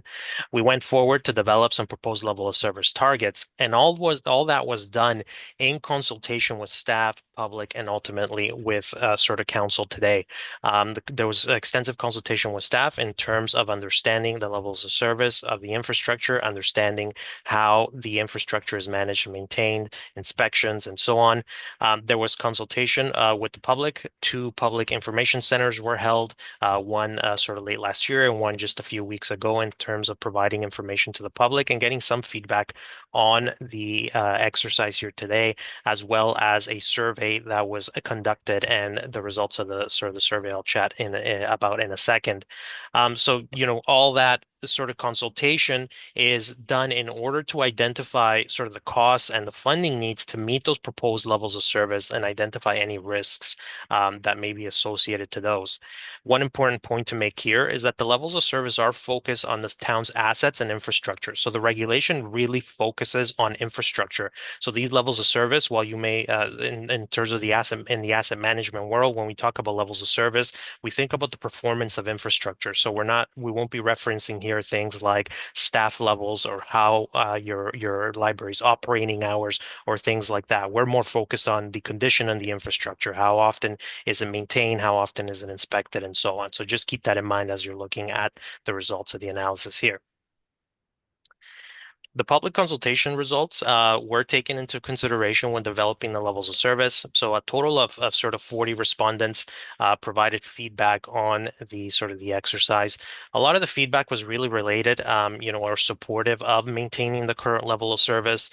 Many of the respondents, were in favor of, increasing taxation by as much as inflation, or having or wanting better value for taxes in other areas, perhaps not necessarily related to asset management. So, some of the feedback that's been provided through the survey has been used as part of the exercise. Just keep in mind that the sample size has been pretty small, about 40 respondents. Not statistically significant, but nonetheless an important exercise in the public consultation process here. So a bit of a snapshot on the level of service here. one important point to make on the exercise is that we've recorded the levels of service for the various sort of infrastructure. Here, what you see is the core infrastructure, really your roads, your bridges, your stormwater and water and wastewater infrastructure, both the current level of service and the proposed level of service.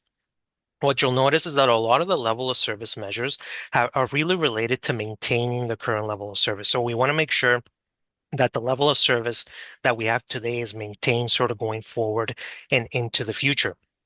You see that a lot of the targets there are about maintaining the current level of service, maintaining minimum maintenance standards, or maintaining particular targets, for example, for the roads, maintaining individual road segments in at sort of a 60 PCI and maintain the overall average above 85.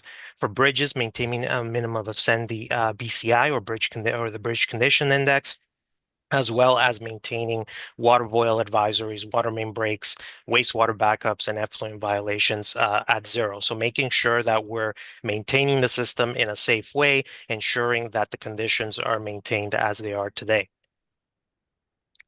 For the non-core services, so these are your services other than your bridges and culverts, your roads, your water, wastewater infrastructure. So things like your fleet, your parks infrastructure, your facilities, similar approach in that we're looking at maintaining the current approach and maintaining the current levels of service.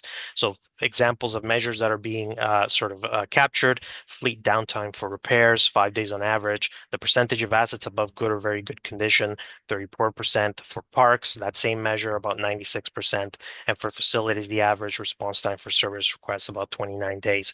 So at the end of the day, what we're looking at here is that we want to make sure that although we're maintaining the level of service, there are going to be cost implications going forward in order to be able to maintain those measures as they are today. So we can't sort of hold the line in terms of what we have today. Additional spending is needed in the future in order to be able to maintain these levels of service.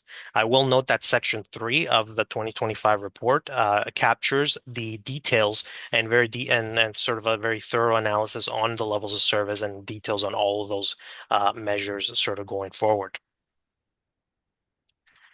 The town relies on tax funding in order to meet its long-term capital needs. So that's something that has been historically the town has done and will continue to need to rely on in order to maintain the proposed level of service, no different than pretty much every other municipality here in the province. The chart here represents the proposed or sort of the forecasted tax funded contributions to reserves. Currently, as per the 2025 budget, that contribution is about $3.7 million. That's represented by the green. So that would mean that in addition, if that sort of level was continued over the 10-year period or the 10-year planning period, that would be a total of about $37 million in tax funding and contributions to reserves. However, in order to make sure that we're maintaining those levels of service that we saw in the previous sort of slides, we will require additional contributions to reserves in order to meet that requirement. That would total about $21.3 million over the period for total contributions about $58.3 million. What I like to point out is that although the contribution today is about 3.7 million, in order to be able to maintain those levels of service, that contribution would need to grow to well over $7 million by the end of the 10-year period. So you can see that it's a phased increase. This increase is consistent with what has been proposed through your special sort of levy or infrastructure levy over the past year or so, and as well as in 2025. I will make one final note here that this represents the funding from taxation. Additional funding sources, such as those from grants, your sort of your gas tax, your CCBF, as well your OCIF has also been taken into consideration. This would be in addition to those needs. All of those funding sources together are required in order to meet the proposed level of service. But any grant funding would help alleviate some of this funding need as well. To illustrate that a little further, to the point here, the plan will use the funds from taxation to maintain the overall asset condition in generally in fair or better, consistent with what the level of service shown in the sort of the previous slides. Overall, the condition of the assets is relatively good condition. About 3/4 of the town's infrastructure is in good to very good condition. So this is something of overall, it is a good news story for the town. However, there are still $206.1 million in assets that are in fair condition and lower. So that's about 1/4 of the infrastructure. So of that total 206.1 million, the 58.3 million in tax funded would be used against those assets that are in fair condition or worse. Of course, recognizing that through the town's regular capital planning exercises, we need to prioritize what infrastructure needs to be prioritized to be addressed sort of with that funding. Some of the worst infrastructure or infrastructure that's of critical need or safety needs will be the first to be addressed through that 10-year capital plan. Illustrating that a little further, changes to taxation will have a direct impact on the available funding. So the bar in the middle shows the 58.3 million in tax funding over that 10-year period. So that equates to about 2% of the 2025 tax levy. That's about 500,000 in additional funding per year. If, for illustrative purposes, that was to be increased to 3%, that would be about sort of in and around 750,000 additional per year. That would create an additional 10.7 million more in funding over that 10-year period for a total of just under $70 million. On the other side, decreasing that tax funding by 50% or by half to 1% of the tax levy, we would have 10.7 million less in funding, which would be about $47.6 million. So you can see that just a 1% increase makes a significant change in terms of how much capital funding is available over that 10-year period. So in and around that difference of about 10 million, just under $11 million is quite significant with a 1% sort of change. What that means and putting that into context in the conditions that we saw before, making sure that we understand the sort of the implications. We've illustrated a few examples of some of the infrastructure that falls in that fair condition or lower. For example, in roads and the related infrastructure, about $16.7 million of the roads and that related infrastructure is in fair condition or lower. That additional 10 million would be able to address some of that $16.7 million. There would still be a 6.7 million in fair condition or lower infrastructure remaining. However, it is quite a lot of infrastructure that could be addressed in that poor, very poor condition category over a 10-year period. For parks, or park infrastructure, about $3.9 million is in fair condition or lower. And $10 million or that additional 1% increase would be able to address the immediate needs. So $10 million addressing 3.9 million over that 10-year period we would be able to address those particular needs. For bridges and culverts in fair or lower condition, about $9 million is in that sort of category. Once again, that additional $10 million would be able to address those immediate needs. So just an illustration of what it means in order to be, or what it means if we were to change what that tax funding looks like, particularly in our scenarios here of about 1%. It does make quite an impact in terms of what can be funded from that fair or lower condition infrastructure in that $206 million wedge. Overall, the town has continued sort of good practices in terms of funding infrastructure, and we want to make sure that the proposed level of service are reflective of that practice. However, we do need to make sure that we continue to fund the program sort of going forward in line with some of the planned contributions that you have through your budget and into the future. However, we do recognize that those approaches to funding that infrastructure are limited, particularly for the town and all municipalities. So we do need to continue to seek funding support from upper levels of government. We do need to increase our investment in infrastructure, particularly through sort of the scenarios that sort of we saw there, and continuing those contributions to reserves. We want to make sure that as part of this exercise, is a very data heavy exercise, that we monitor the data quality and the levels of service. So going forward through those 5-year updates, we want to make sure that we're tracking those levels of service to make sure that our conditions have remained consistent. Are they getting worse? Are they getting better? That's going to be the way to make sure that you are measuring how the financing strategy is working, whether it's been effective or there needs more needs to be done. We also need to make sure we assess the risks associated to those levels of service. If funding isn't available, we want to make sure that we count that in the level of service measures sort of going forward, and as well as perhaps continued project coordination to find efficiencies with projects with sort of the county going forward. So with that, there's quite a bit of information here. That said, the requirement is that the municipality will need to approve the asset management plan before July 1st, 2025 as part of that regulatory requirement. So we want to make sure that we're hitting that regulation. However, if there are any comments or questions from council today, we'll be happy to sort of answer them. With that said, that kind of finishes the formal presentation. And if you have any questions, I'd be happy to answer. Okay, thank you very much. There is a recommendation that council approve the addition of the proposed level of service report to the asset management plan. Is there a mover and seconder for the resolution? Moved by Councillor Gray, seconded by Councillor Stack. Questions or comments? The Deputy Mayor. Thank you. I have three. One probably doesn't have an answer, but, and I don't know who it should be directed to, but the province has implemented this strong mayor situation, and one of the provincial priorities that they're trying to address is infrastructure. And this report, gives us really good information about where we're sitting in terms of how we're doing, what we need to do, and that sort of thing. At the very end of the presentation, it was about other sources of funding and encouraging the other levels. Do we have any sense at all that the province is going to ante up anything beyond, what we've heard about already in terms of some support for infrastructure renewal in the province? Does anybody have any sense that something magical is coming to go along with this provincial priority that they state is so important? I don't know. It's just I don't think there's an answer, but, I just was curious. Rahul's been talking to the Premier and he'll let us know.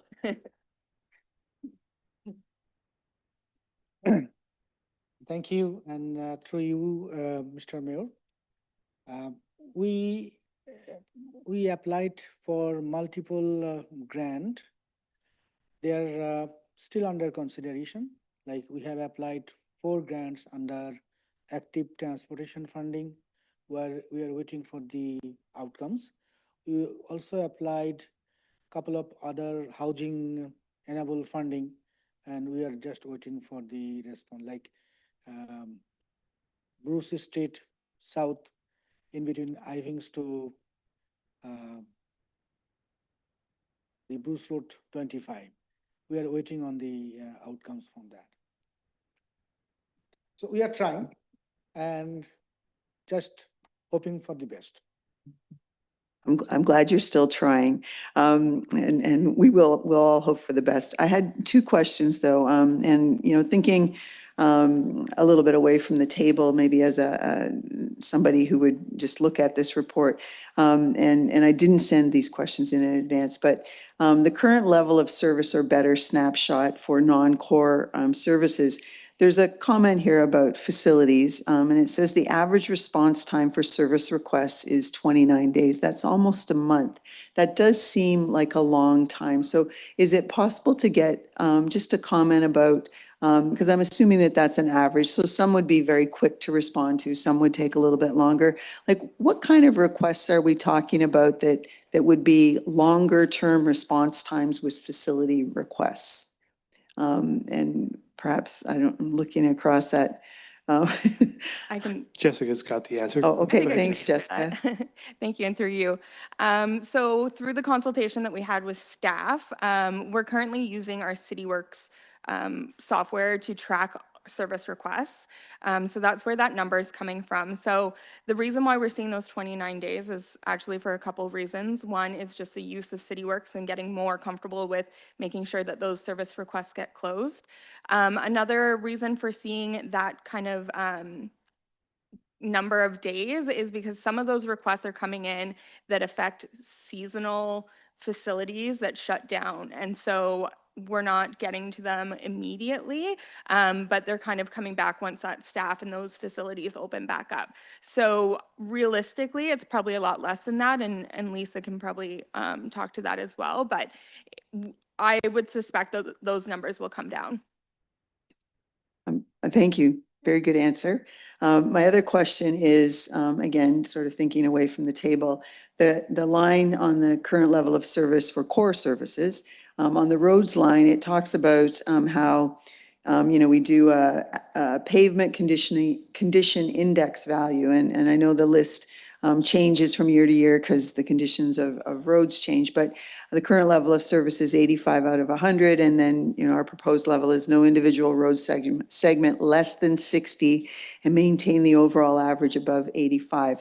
Is there somewhere on our website where we give a little information about how a number gets arrived at for a road condition? Because a lot of people think, oh, my road's terrible. And, there are some definite roads that, if I don't know if we publish the pavement condition index each year, or is there some way that people could understand how their road gets a number? Like what gives something a 60? We don't want to go below 60. What would put somebody below a 60, I guess, is maybe a question. Thank you. Or not somebody, a road below 60. Thank you. Through you, Mayor, and maybe I'll hand over to Rahul in a minute, but we recently set up a software called Iris Go, and it's set up in our road patrol vehicle, so it's an AI system. And this year was our first year to launch the PCI through that system. Prior to that, it was done as a manual data collection. So this system counts the number of cracks, the type of cracking, ditching, all those aspects, and is able to average it up into a number. So that's kind of where that number comes from. To date, we don't publish any of that on our website. It's something that we definitely, I think, could look into if that was what we were interested in. Rahul? Thank you, Jess, and again through you, Mr. Mayor. So actually, PCI, how we calculate PCI based on the number of cracks, number of other failure, just in every 100 meters. And then they assign a number for every single deterioration, I would say. And then how they come up with the condition of a road section for every 100 meters. So in our case, we are using, as Jess said, kind of AI system to like we have measured every single block PCI of our road systems, and we have those data available to us. We don't publish them. So currently, actually, our average PCI for all the roads is above 85. That's really very good condition. Having said that, we have some road maybe below 60, which is not, like I would say, poor condition road, but very few of them. And we also have some roads actually above 90s. So that's actually made our average number 85. So our proposed level of service that we will address all the poor condition roads. So just to make that all road will be above 60. We just decided that would be our threshold for any poor road so that we can address immediately through our annual budget capital program. So that's how we set up our proposed level of service, but our average condition is really good now. We will maintain that average condition. So the system that's now sort of being implemented, is it a camera that they literally drive around and the camera looks at the road and does some magical things and outspits some kind of condition? Is that it's a camera, right? Yes, that's Okay. correct. And when you say, we've done this work on 100 meters of road all through that includes both the settlement area and the rest of the community too. So gravel roads and paved roads. It doesn't take into consideration gravel roads. Okay, thank you. Yep. Councilor Help. Thank you, Mayor, and through you. So the three scenarios provided, and I don't want to lose my place here, but is raising 47 million, raising 58 million, and raising 69 million by 2034. Is it correct to say that our current budget that we have now that we approved and the forecasted special levy that we had set out for capital funding is the 58 million. Yes, that's Or the correct. Director of Corporate Services.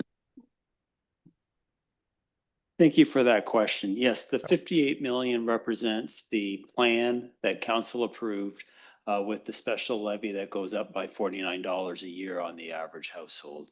And what Hemson is showing here is if that goes up a little bit or down a little bit. And council obviously every year has the option of changing the plan as was previously deliberated. And this is an option before you for consideration today, or you could say, let's maintain the plan as previously approved. Thank you for your answer. So that's good to let people know that that's at $49 because you say we got to raise 58 million. What does that mean to me? So that means for the average homeowner, it's going to be $50 more each year between now and 2034 to raise that money for our 10-year asset management plan. Okay, thank you. You know, I think that the 10-year asset management plan is good governance. It's a good idea, but it's expensive too. And we've made some huge investments, you know, in sports and everything. And I think that for us, for the next few years, I think holding the line is going to be important for us, and living within our means is going to be important for us. So thank you for this report. It's a good report, and thanks, Jim, for your department's leadership in coming up with this whole asset management plan and everything. So thank you. Thank you. I'll get the Vice Deputy Mayor. Yeah, thank you, Mr. Mayor. And my question was about on page 35 too as well, Jim. If I could see Mr. Mayor to Jim, Director of Financial Services. I remember when we first implemented that $49 per year in 2024 budget, I believe, and then we decided not to do that in 2025. Yeah, the additional 40, because you asked for another 1%, I believe, and we did not do that in 2025, correct? The Director.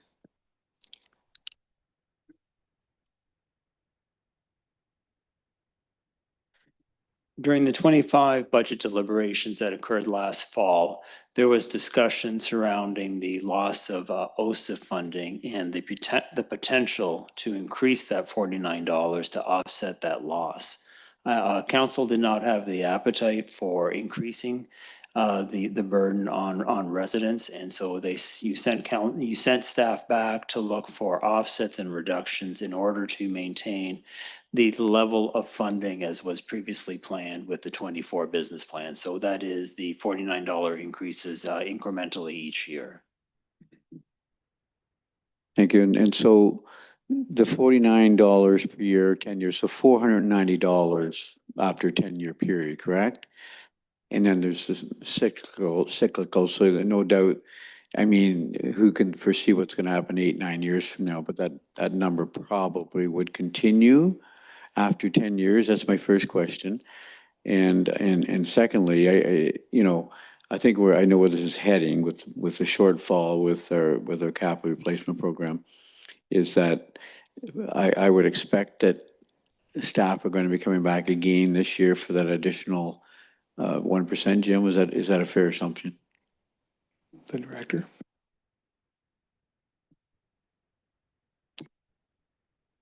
So your first question was what happens in the future, and what we included in the 25 business plan was that once we get to 2032, we've reached the max level that was required.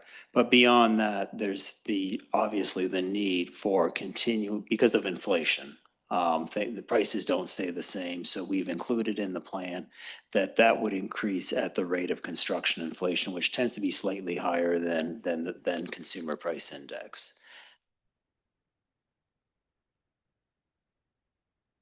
And the second part was, this report, I think where this is leading to is that in the 2026 budget, I would make the assumption that staff will be back asking for that additional 1%. Would that be a fair When we come back in the fall, we will continue in the context of the special levy, which would be the $49. So we'll keep it in that context of a dollar amount on an average household.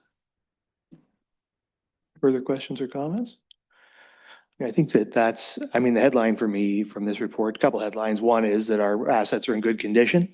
By and large, what over 80% of them are good or very good. That represents good investments that have been made over the years by the municipality. We have some that are in fair and poor condition, but we have a plan that we have been working on for the last couple of years, a 10-year plan, which fully funds the level of service that's laid out in this level of service plan. We don't have to, as was pointed out by the director a minute ago, we had some changes in terms of provincial funding between 2024 and 2025. Council chose to stick with that plan. We set a plan, a 10-year plan. We haven't deviated from it. We'll, as Councillor Halpin put it, live within the means we've set out. It's an ambitious plan. It requires a lot of investment, as has been laid out in this report, from the taxpayer. But the taxpayer can see it. They know what it is. If council hews to it and sticks to it, and implements it the way it's written, then we can fully maintain the level of service that the people in this community have come to enjoy. So I think that that's a pretty good news story, right? Our plan has been working. It's led to good infrastructure, and our plan will continue to work because it'll lead to services being maintained where we want them and have enjoyed them. So it's a great report. It's great work. It's a huge amount of work that you've done to create this. So we really appreciate all of that. And I think the other thing is it's interesting in here if you go down into those levels of service and you can see all of the statistics in terms of whatever it is, 100 and some odd kilometers of curbs and I don't know, 1 million kilometers of sidewalk or whatever it is. There's like, it just goes on and on and on, all these levels. The one actually stuck out to me was 74 facilities, right, in a pretty small town. We even were running 74 facilities, different facilities, right? So you just think about I mean, it's good because it kind of encapsulates the amount of work that our facilities managers are actually doing, right? Maintaining a huge array of infrastructure. And so when we talk about maintaining those levels of service, it's a lot of work and there's a lot of investment. You know, it's over, what is it? The total dollar figure of everything in here is in excess of $2 billion worth of assets, right? So it's a pretty major operation and a lot to look after, and we need good plans to do it. And this is a good plan, and we have the funds to implement it. So it's good news. The Vice Deputy Mayor. Yeah, I just wanted to mention one other thing. Earlier there was talk about the community investment program through the province of Ontario. Then there's a funding from the feds too. But I just wanted to, draw to everyone's attention and commend staff for this. And I know we've had some outside help, but the ideas have to come from, whether it's a Mark Poly or whether it's a rural or whatever, community services. We still haven't got that wellness center grant yet, but we're still working on that. But I just made a quick note here. Ridge Street, I think it was over $1 million. I don't know whether it was 2 or not million, but Highway 21 Gaudry Street, I think was over $2 million. Turner Street, I believe intersection got some funding, 2 million, and then there's housing auxiliary funds, 3.1 million. So we've had some good success in this last year and a half with grants, probably more so than we have over the last 4 or 5 years. So we add all that up, $3, $5, $6, $7, $8 million. It's that really helps with our capital replacement program too, right? So I just want to commend staff for the great work. I don't know who's writing all these grants, but there's been good success by Mark, Will, and I'm sure your idea is to send them through to our grant writers. But I just wanted to thank staff and congratulate staff for bringing that money into our community. Yeah, I might note too, and the Deputy Mayor asked the question about how much, whether there's a plan from other levels of government to fund these things. And I think the Vice Deputy Mayor is right. We've received a fair bit of grant funding in recent years, particularly with regard to the Connecting Link.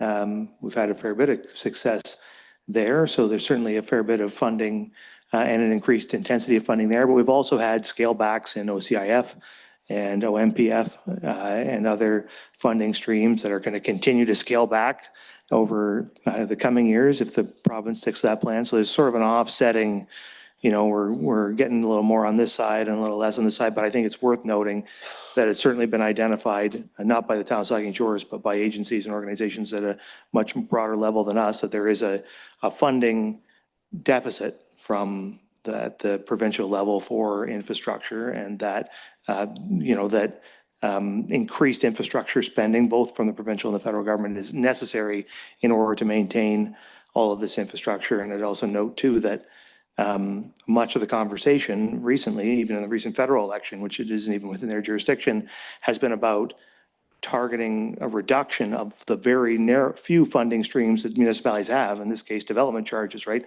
Much of the political discourse in the federal election was about eliminating or severely restricting DCs without discussing any alternative funding source.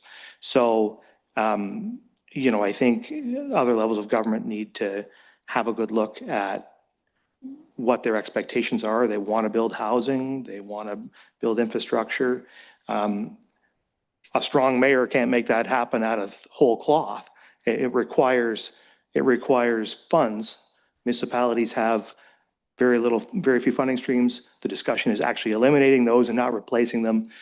That's not going to add up. It's just going to mean less. What it's going to mean is we're not going to build the infrastructure, then we're not going to have housing. So we have a big problem there. And I think, and we have lots of, AMO and Roma and others are engaged in that advocacy, and that's an important reason why we need to be part of that advocacy, because we need those other levels of government to, however they want to organize things, organize it in a way that so we can actually afford this infrastructure.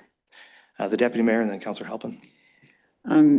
It's good you brought the federal government in, and you know, we recently sent Prime Minister Carney a letter, and I think the end result was, you're welcome to come and visit us and just see how great it is here, and maybe he'll take us up on that.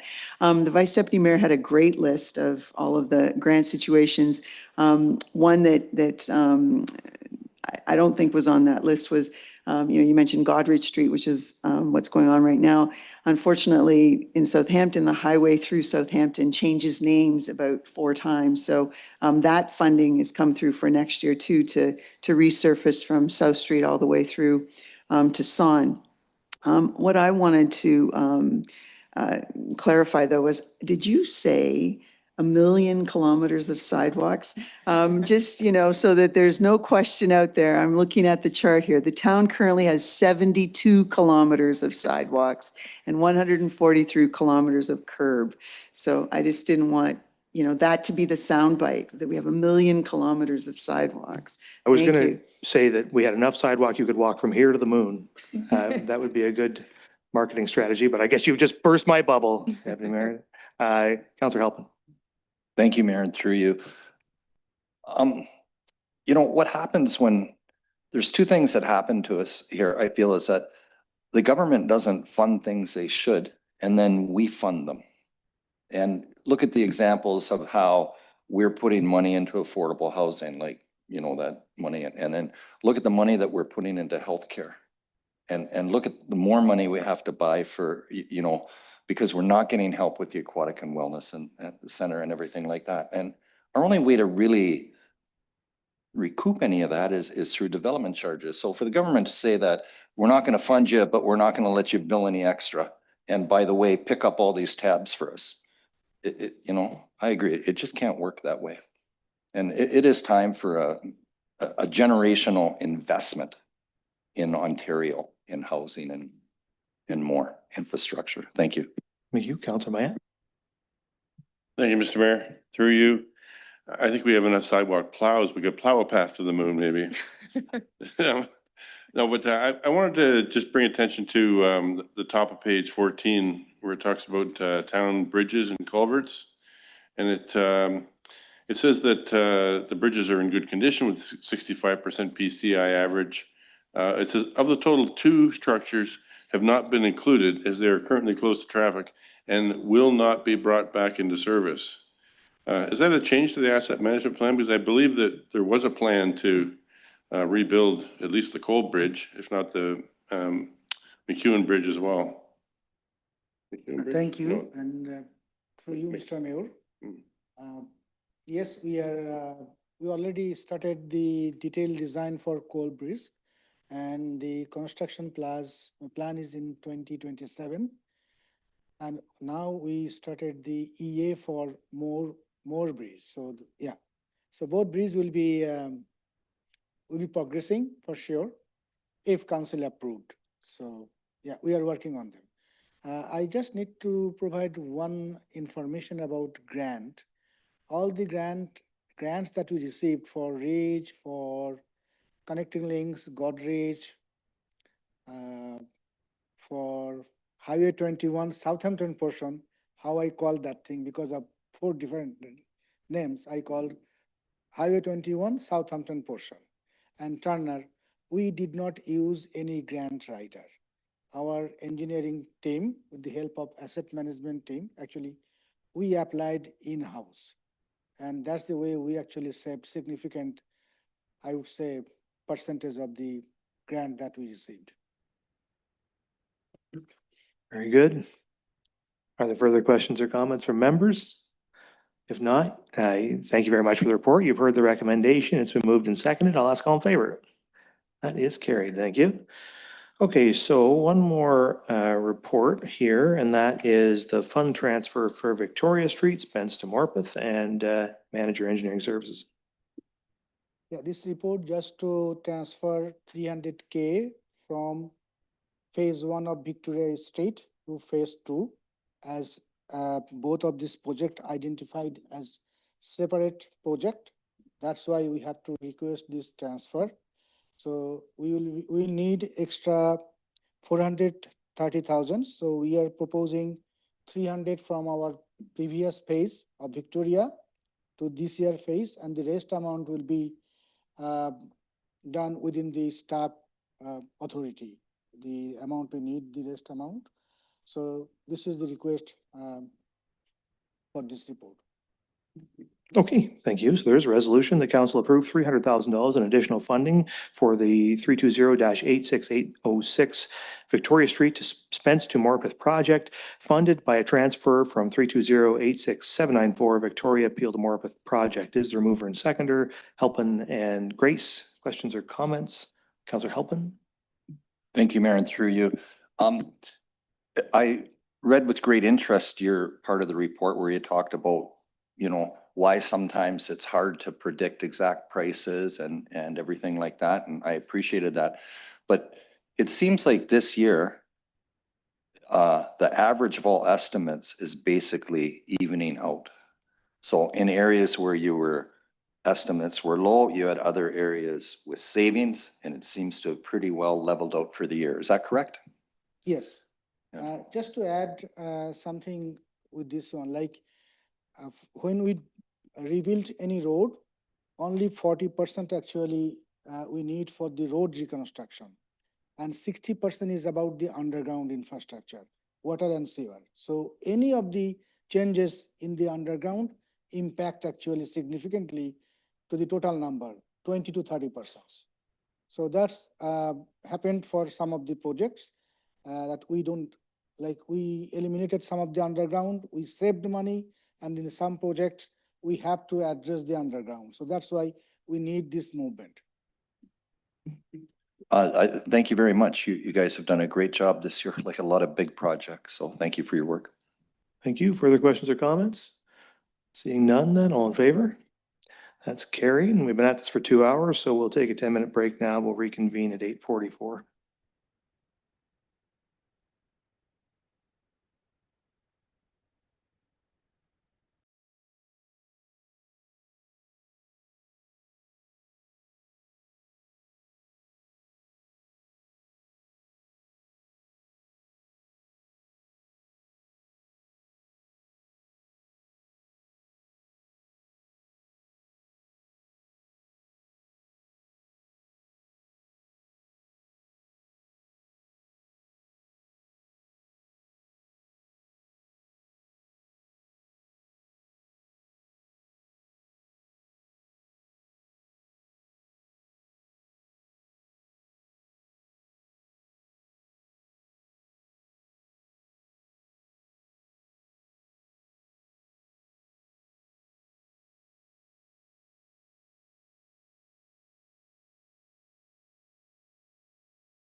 Okay, we're going to get this meeting reconvened here.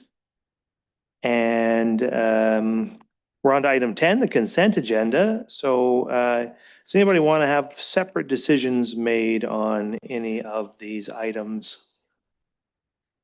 See any requests for that? We can take any questions or comments on them. So we'll just take the resolution then as it is, that items 10.1 through 10.5 be approved and received for information. So mover and seconder, Councillor Dinsky and Councillor Grace. And so questions or comments on the items? Councillor Grace.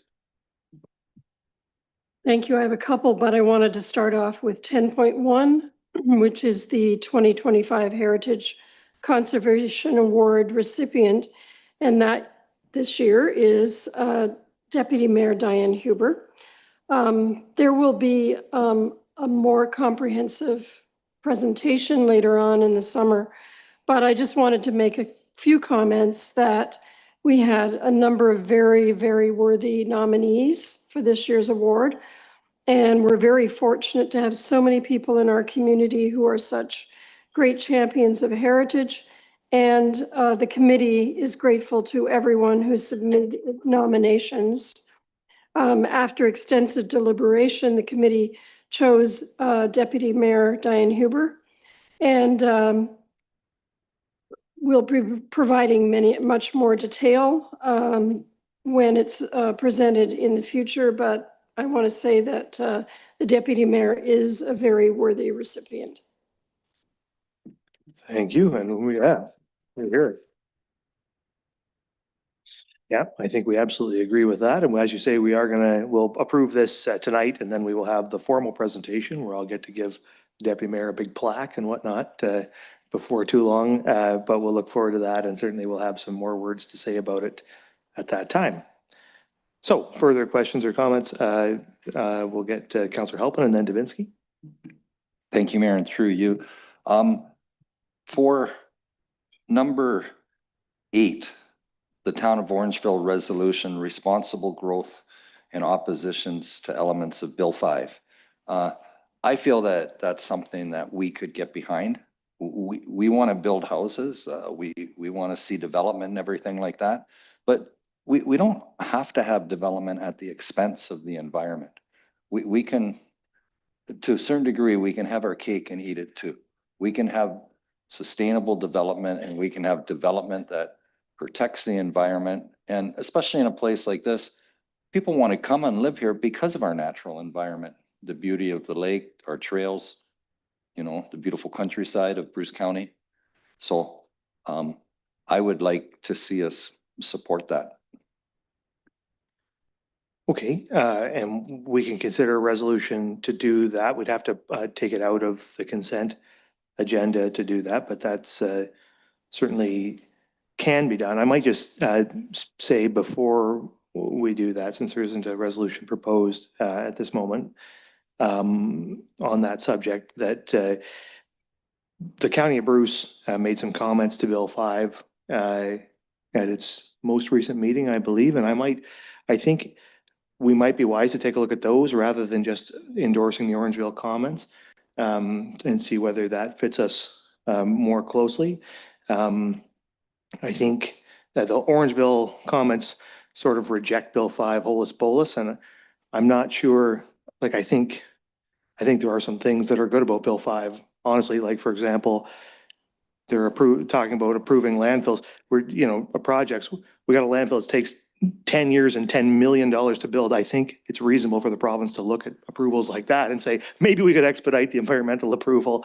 Maybe it doesn't need to be quite this onerous, right? So I think there are some potentially positive things here. I don't disagree with your perspective, Councillor, that there are also some things that are concerning about that. And that balance is struck in the County of Bruce comments. So I might suggest we could ask staff maybe the director of the acting CAO at the moment, Director of Development Services, could have a look for those and bring them to us. We could have a look at them and see if we like them instead of endorsing Orangeville. Just a suggestion. Thank you. That good enough? The Deputy Mayor. I have a couple of questions about did you want? No, you go. Okay. In communications, 10.5, I just wanted to thank, the first item is a wonderful report by Councillor Davinsky and the Vice Deputy Mayor, Mike Myatt, about their attendance at a conference. And, you know, if we thought they were just over there having a good time, well, there were a couple comments that showed they had a little bit of a good time every now and again, but the content also included lots of other good information. So thank you for that. I did want to ask a question though, about number 2 on the list. It's the airport committee report. And it wasn't clear to me from the report, and I'm perhaps this is a question that we can get an answer in a different fashion, but it wasn't clear to me when I looked at the revenues and expenses, what the actual cost was to the people who keep their planes there. So there was mention of tie downs and that sort of thing, but it didn't show a revenue source for the people who are storing their planes there, keeping their planes there, having a hangar of sorts there. And, you know, as I've asked in the past, but, you know, we have a trailer park and we have a harbor that people who store things, a trailer or a boat there, you know, there's a charge for that. So it just wasn't obvious from the airport report what that charge was on an annual basis. So that's just a question at some point. Maybe I'll send the question in and get an answer. The more important question that I had though was with number 5, which is correspondence from the Southampton Legion.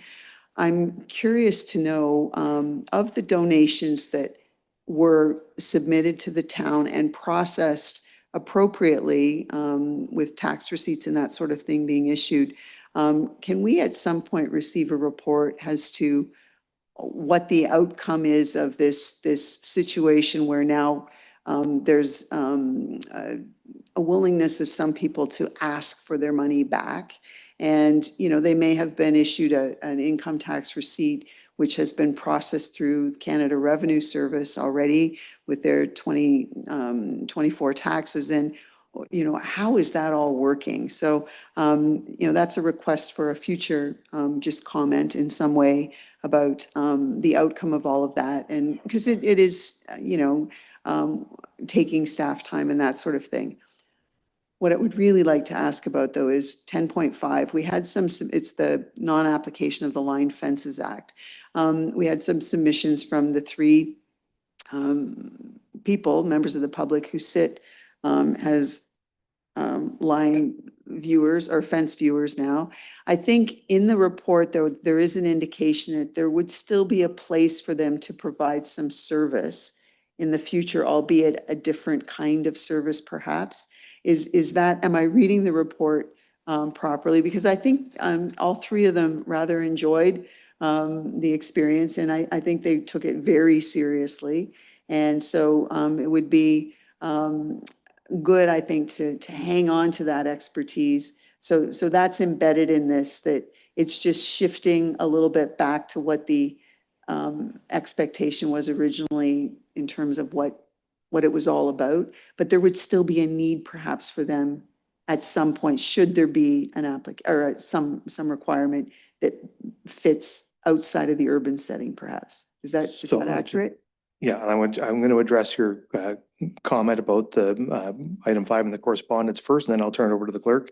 I just wanted to report to you and to council that staff is preparing a report, and it's underway already on that very question. So council will be receiving a report on the donations to the Southampton Legion. Now I'll turn it to the clerk for your second question. Thank you, through Mayor Charbonneau. For the fence viewers, there would still be a role in regards to applications received under what's called Section 20, and that is specific to former railway lands that are abutting agricultural lands. Well, just as a follow-up, I just wanted to publicly thank Michael, Herb, and Nancy for all they've done, because, you know, as the report says, we hadn't had a need, and then there's been 3 situations, and as I said, they've, based on my conversations with them, they've taken it very seriously, and I think as a community, we should be grateful for their assistance. Thank you. Thank you. Councillor Davinsky. Thank you, Mr. Mayor. I don't know who this question should be directed at, but it should go through you. Explore Inc., this is 10.2 in communication consent. Explore Inc. is intending to build a communications tower at 171 concession 14. Is that town-owned land or is that private? Turn that to the manager of development services. Thank you. It is private land. I don't have the name of the owner at my fingertips, but it is not town land. Okay, so that means it's not up to us whether we rent or charge for lease. Okay, that's all I needed to know. Thank you. Okay, so I'll go to Councillor, I got Grace next, and I'll go around from there. But over there too. Okay, thank you. I also wanted to return to the issue of the Line Fences Act. I found some of the points raised by Mr. Martin and Mr. Schmidt in his presentation to be compelling. And I guess the thing for me is we don't have a fence bylaw that I believe we do not have a fence bylaw per se. And I think since we don't have one, and maybe it's because of this act that's there, and the report talks about the fact that there was this anomaly perhaps in 2024 of 3 cases within the settlement areas that came forward, but beyond that, there were not cases for a long, long time. And I also like the idea of us being able to have a group that's already in place that would assist with a less expensive alternative for owners who need some kind of mediation. And I think one of the points of Mr. Martin's presentation, or maybe Mr. Schmidt, was the idea that people may feel uncomfortable addressing an issue with their neighbor. And, you know, I guess that's why they hire a professional mediator. But I think since we don't have a fence bylaw, there are a lot of confusing issues that arise sometimes. And personally, I'd like us to continue with our line fences panels staying in place as it is. Thanks. Thank you. Councillor Mann. Thank you, Mr. Mayor, and through you. I was going to speak to the same issue, which is the line fences, and for starters, I'd like to make a motion that it be considered separately, or request that that one be pulled separately from the consent agenda. Yeah, when it comes to the line fences, like I've been involved in a couple of line fence issues, not necessarily agriculture, but just this past couple of weeks, it's been brought forward to me. So I think there is necessarily a need there. I wasn't aware that I should have maybe gone through the line watchers for it, but unless there's a compelling reason why it's really expensive, or there's some considerable savings to be had by not keeping this section of the legislation in place, I think it's a worthwhile thing to have. And likewise, I listened to the presentation, and there's some compelling theories behind that it's even though it goes back to the 1700s, I think it's there for a purpose, and I would be inclined to keep that in place. Like I said, unless the clerk can persuade us that there's considerable savings or burden to be avoided. So first, you made a motion to draw this out of the consent agenda for individual consideration. I need to consider that. Is there a seconder for that resolution? Seconded by Councillor Halpin. All in favor? And opposed? That's carried. And then we'll ask the clerk to speak to it. Thank you, through Mayor Charbonneau. So just a couple of comments on what was discussed. So for a fence bylaw, in my experience, okay, so just my experience, a fence bylaw is specific more to things like height and construction. Fence viewers do not consider height of a fence so much. They talk about the construction of it, like let me rephrase that. They can, but they do not say, you can only make this 6 feet high. It's more like it is a consistent with what's going on in the neighborhood. They look at what has been proposed, but generally speaking, they are not providing a dictate, if you will, on the fence, but they can, if one person is saying, I want it to be 6 feet, another person saying, I want it to be 8 feet, it's okay, well, if you build it to 8 feet, you're going to be responsible for the price difference between 6 and 8 feet, that sort of thing. Typically from what, as I said, what I've experienced. So having fence viewers is not a replacement for a fence bylaw. So just with regards to that. So there are some options that council may wish to consider if opting out of the line fence is asking some questions. Then there are things like having a cost apportioning bylaw. As I had explained in some questions from council, there was a need for municipalities to have a cost apportioning bylaw about a year ago. However, that's no longer a requirement, but it is something that the town may have. And that cost apportioning bylaw can be fairly simplistic. I've seen very short, sort of 1-paragraph bylaws, some that are much more elaborate and spells out process and different scenarios under which the costs would be apportioned 100% or 50-50 and all of that. So those sorts of things are an option if council wishes to make that sort of a direction. Thank you. Thank you. Who did I have next? Councillor Halpin? Thank you, Mayor, and through you, on the same 10.4. How much does it cost us to, like, when these guys go look at something? Like, are they paid? How are these guys paid? How much does it cost to kind of run this as it is standing today? Through you, Mayor Charbonneau. So when the 3 fence viewers attend a property, it is all 3 of them that'll attend, and they're paid on a per meeting rate at the same rate as the Committee of Adjustment, which is $108. So that is calculated, as I said, on a per meeting basis, and then it is charged back to the property owners for the subject properties.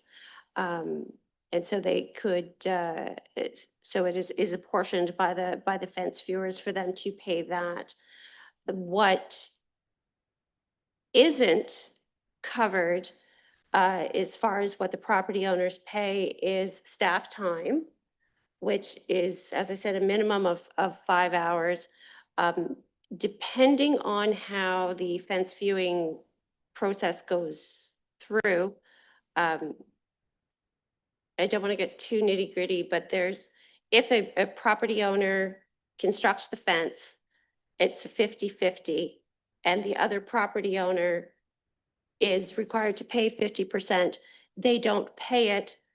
The town then gets sent the invoice saying this person hasn't paid. Now the town has to invoice it out to the property owner who did not pay, and we collect it from them. If they do not pay, then we are able to put it on their taxes. So that is sort of, shall we say, the worst case scenario. And so it's just, as more complex, more contentious as these items might get, there is additional fees for staff time that we can't recuperate at this time. We could do a reasonable administrative fee. What reasonable means, I'm not 100% sure, but that is something that is permitted under the Line Fences Act. Thank you. Councillor Hobart? Thank you for your answer and through you, Mayor. So if these guys don't work, they don't get paid. Like, if they don't have a call for the year, they don't really accrue any expenses to the town. Thank you. The Director of Development Services. Thank you, Mr. Mayor. I just wanted to make an additional comment, just following up on Councillor Mayette's question for what might be some rationale to consider in terms of discontinuing this part of the service. And I think it's worth remarking that the change in the legislation that was brought forward, setting aside whatever the cost is to the municipality, it's based on a question around is it the right role for the municipality to be inserting itself in disputes between neighbors? And that's I think the question that has been raised by the change in the legislation, and that's part of what the report is coming from. Thank you. Further questions or comments? Vice Deputy Mayor? Yeah, thank you, Mr. Mayor. And it's just on item number, if I could, the agreement of purchase, 10.3. Vice Deputy Mayor, can we finish the question on the line fences first? Okay, because it would just be even easier since we're on that discussion. So the item has been drawn out of the consent agenda. The resolution is that council adopt bylaw 58-2025, being a bylaw to opt out of the Line Fences Act in the town of Saugeen Shores. Is there a mover and seconder for the resolution? Moved by Councillor Mayette, seconded by Councillor Halpin. And so now we can conclude the discussion on it. I'll make a couple of comments on it. Sure. Do you have a question, the Deputy Mayor? I'm just trying to understand, Director Pauly just said the legislation change. I didn't see in the report, a recent change in the legislation. Did something change in the legislation recently? And then I had a follow-up. The clerk will answer. Thank you, through Mayor Charbonneau. So in June 6th of 2024, the Cutting Red Tape to Build More Homes Act took place. And that is where it no longer became a requirement for there to be a cost apportioning bylaw, and it just went to municipalities can opt out. So making it a simpler process for municipalities to opt out and fully extract themselves from the arbitration process, save and accept Section 20. Thank you. I apologize if I missed that. The gist of this, though, is that we would take ourselves out of basically arguments between abutting property owners about the location of a fence, the need for a fence, that sort of thing, and force them or require them to then choose a different route to deal with their dispute. So it would remove the municipality from that kind of conflict. However, the conflict, is it only then possible with the railroad, and we have those corridors through our community.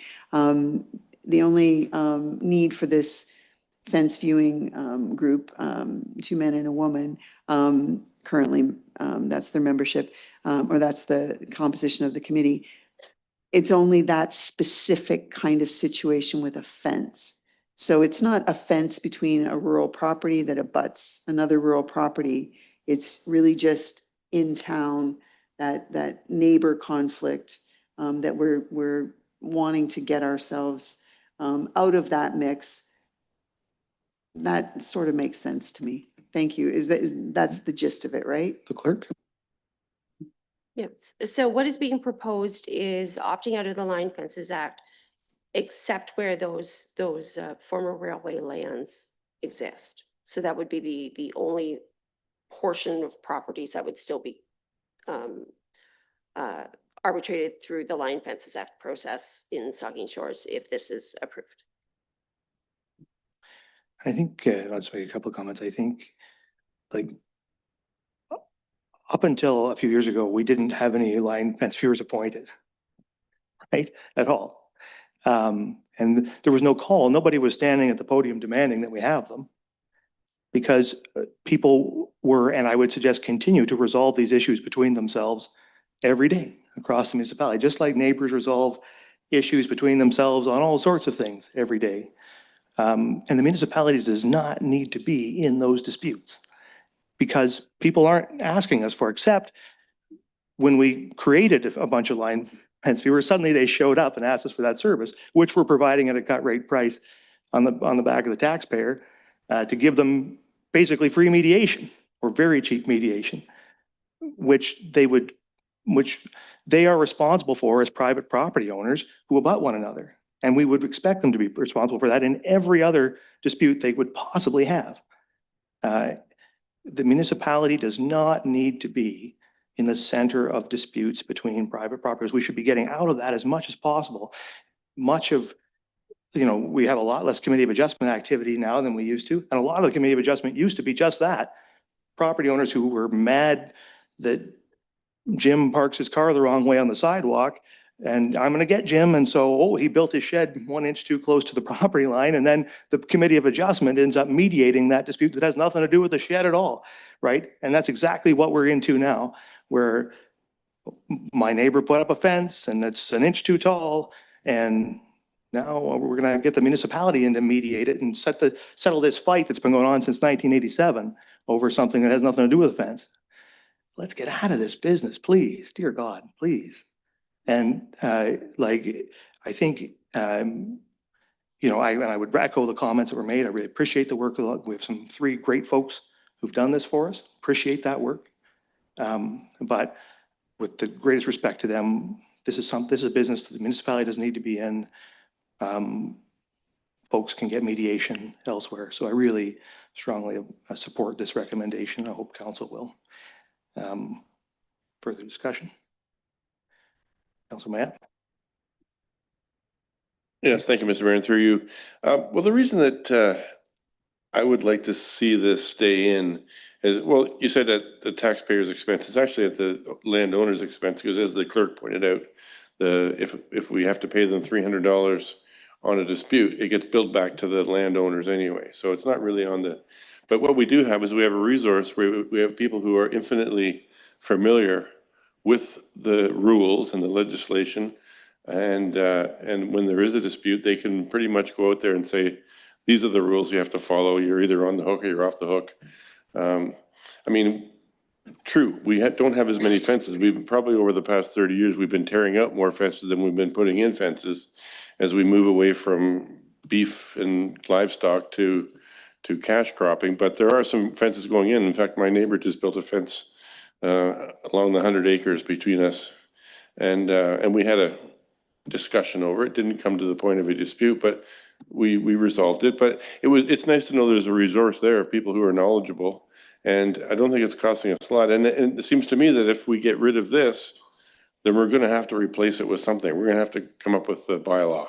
So it's another burden that's going to be on us to come up with a bylaw. It's going to have to get, discussed and it's more, I think it's more burden to have the bylaw than to have people who are readily available and essentially volunteer their time. Like $100 is not much to go out and dispute something. So I'm not convinced that there's a great deal of savings in either efficiency or in money. So I'm going to support or not support the resolution and keep the Line Fences Act in place. And not to be disputational, I just do want to clarify a couple of the comments. We heard from the clerk that that we aren't getting full cost recovery, that there's staff expense over and above what we can recover. She advised us of that. And also that the line fence viewers are not instead of a bylaw. And those are both things the clerk told us just a few minutes ago. So I just wanted to clarify that. Are there further questions or comments? You've heard the resolution. I'll ask all in favor. 1, 2, 3, 4, 5, and opposed. 2, 3, it carries. Thank you. Okay, so we're back to the consent agenda and yeah, so for any further commentary on the items save and accept 10.4, which was removed. sorry, the Vice Deputy Mayor, and then Grace. Yeah, thank you, Mr. Mayor. And it's 10.3, and that's good news. The $270,000 to purchase Sandy Acre lot, various construction, and the part I like is that the revenue will be placed allocated to the Housing Reserve Fund. And I guess I don't know whether I have to withdraw this to make this recommendation or not, but I just was wondering if at some point in time we could ask staff to come back with a report about the Housing Reserve Fund. Just what's the balance and what are the plans to spend those dollars one day in the future to improve our housing situation in Saugeen Shores. And it wouldn't be a long report. I'd like to know what the number is, what the plans are to use those funds, because it surely is growing. I just don't know what the amount is. So is that a fair request? Yeah, I think absolutely. And I don't think there's any requirement to do anything but put the request to staff, and I think staff will help us out with that. So yes, we can put that request and they'll come back to us. There was others, I think, Councillor Grace. Thank you, Mr. Mayor. Just a quick comment on under communications, the third item, the minutes from SMART. And I was glad to see the information about the federal grant to advance a rural transit solution, and that SMART is involved with that, as well as Councillor Davinsky's motion to explore expanding SMART service into Saugeen First Nation. So those are two good items coming from SMART as usual. Thanks. Absolutely. And I know Councillor Davinsky was discussing that when we met with the Saugeen First Nation when we signed the Friendship Accord. So it's excellent work, and I thank this councillor for it. Are there further questions or comments? I might just make a quick comment about the item on the item 10.2 on the Explore Tower, and just make the comment that I think as this council has advocated for, and I've noted, this is for wireless service in wireless broadband, which is, I think, a level of service that we would rather not see. I think we'd prefer buried fiber serving all of the people of Saugeen Township. But I want to note that I think we're making some excellent progress on that. And I think I'm very hopeful and optimistic that we may indeed see that be what comes out of the provincial program instead of wireless. This could be in addition to that, but I think I just wanted to make the note that I'm hearing things that make me feel good that we may get to that fiber solution that we want, as opposed to just this as a wireless option. So if there's nothing further, then you've heard the resolution on the consent agenda. It's been moved and seconded, so all in favor? And that is carried. Okay, so now we're on to closed to public, and it's recommended that council move into a closed public session to discuss the resignation of a member of council from the Municipal Heritage Committee and to appoint a replacement. And the resolution is the council move into a closed public session in accordance with Municipal Act 2001, Section 2392, B, personal matters about an identifiable individual, including municipal or local board employees. Mover and seconder, Councillor Grace and the Vice Deputy Mayor, all in favor. Council move into closed.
Okay, I have a resolution. The council rise from the closed public session and resume the regular council meeting. Is there a mover and seconder? Moved by Halpin, second by Stack. All in favor?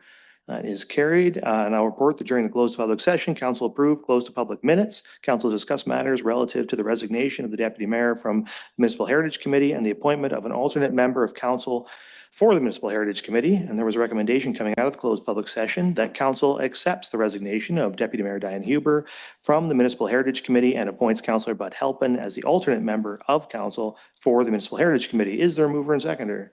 Moved by Councillor Davinsky, seconded by Councillor Grace. Any discussion? Seeing none, all in favor?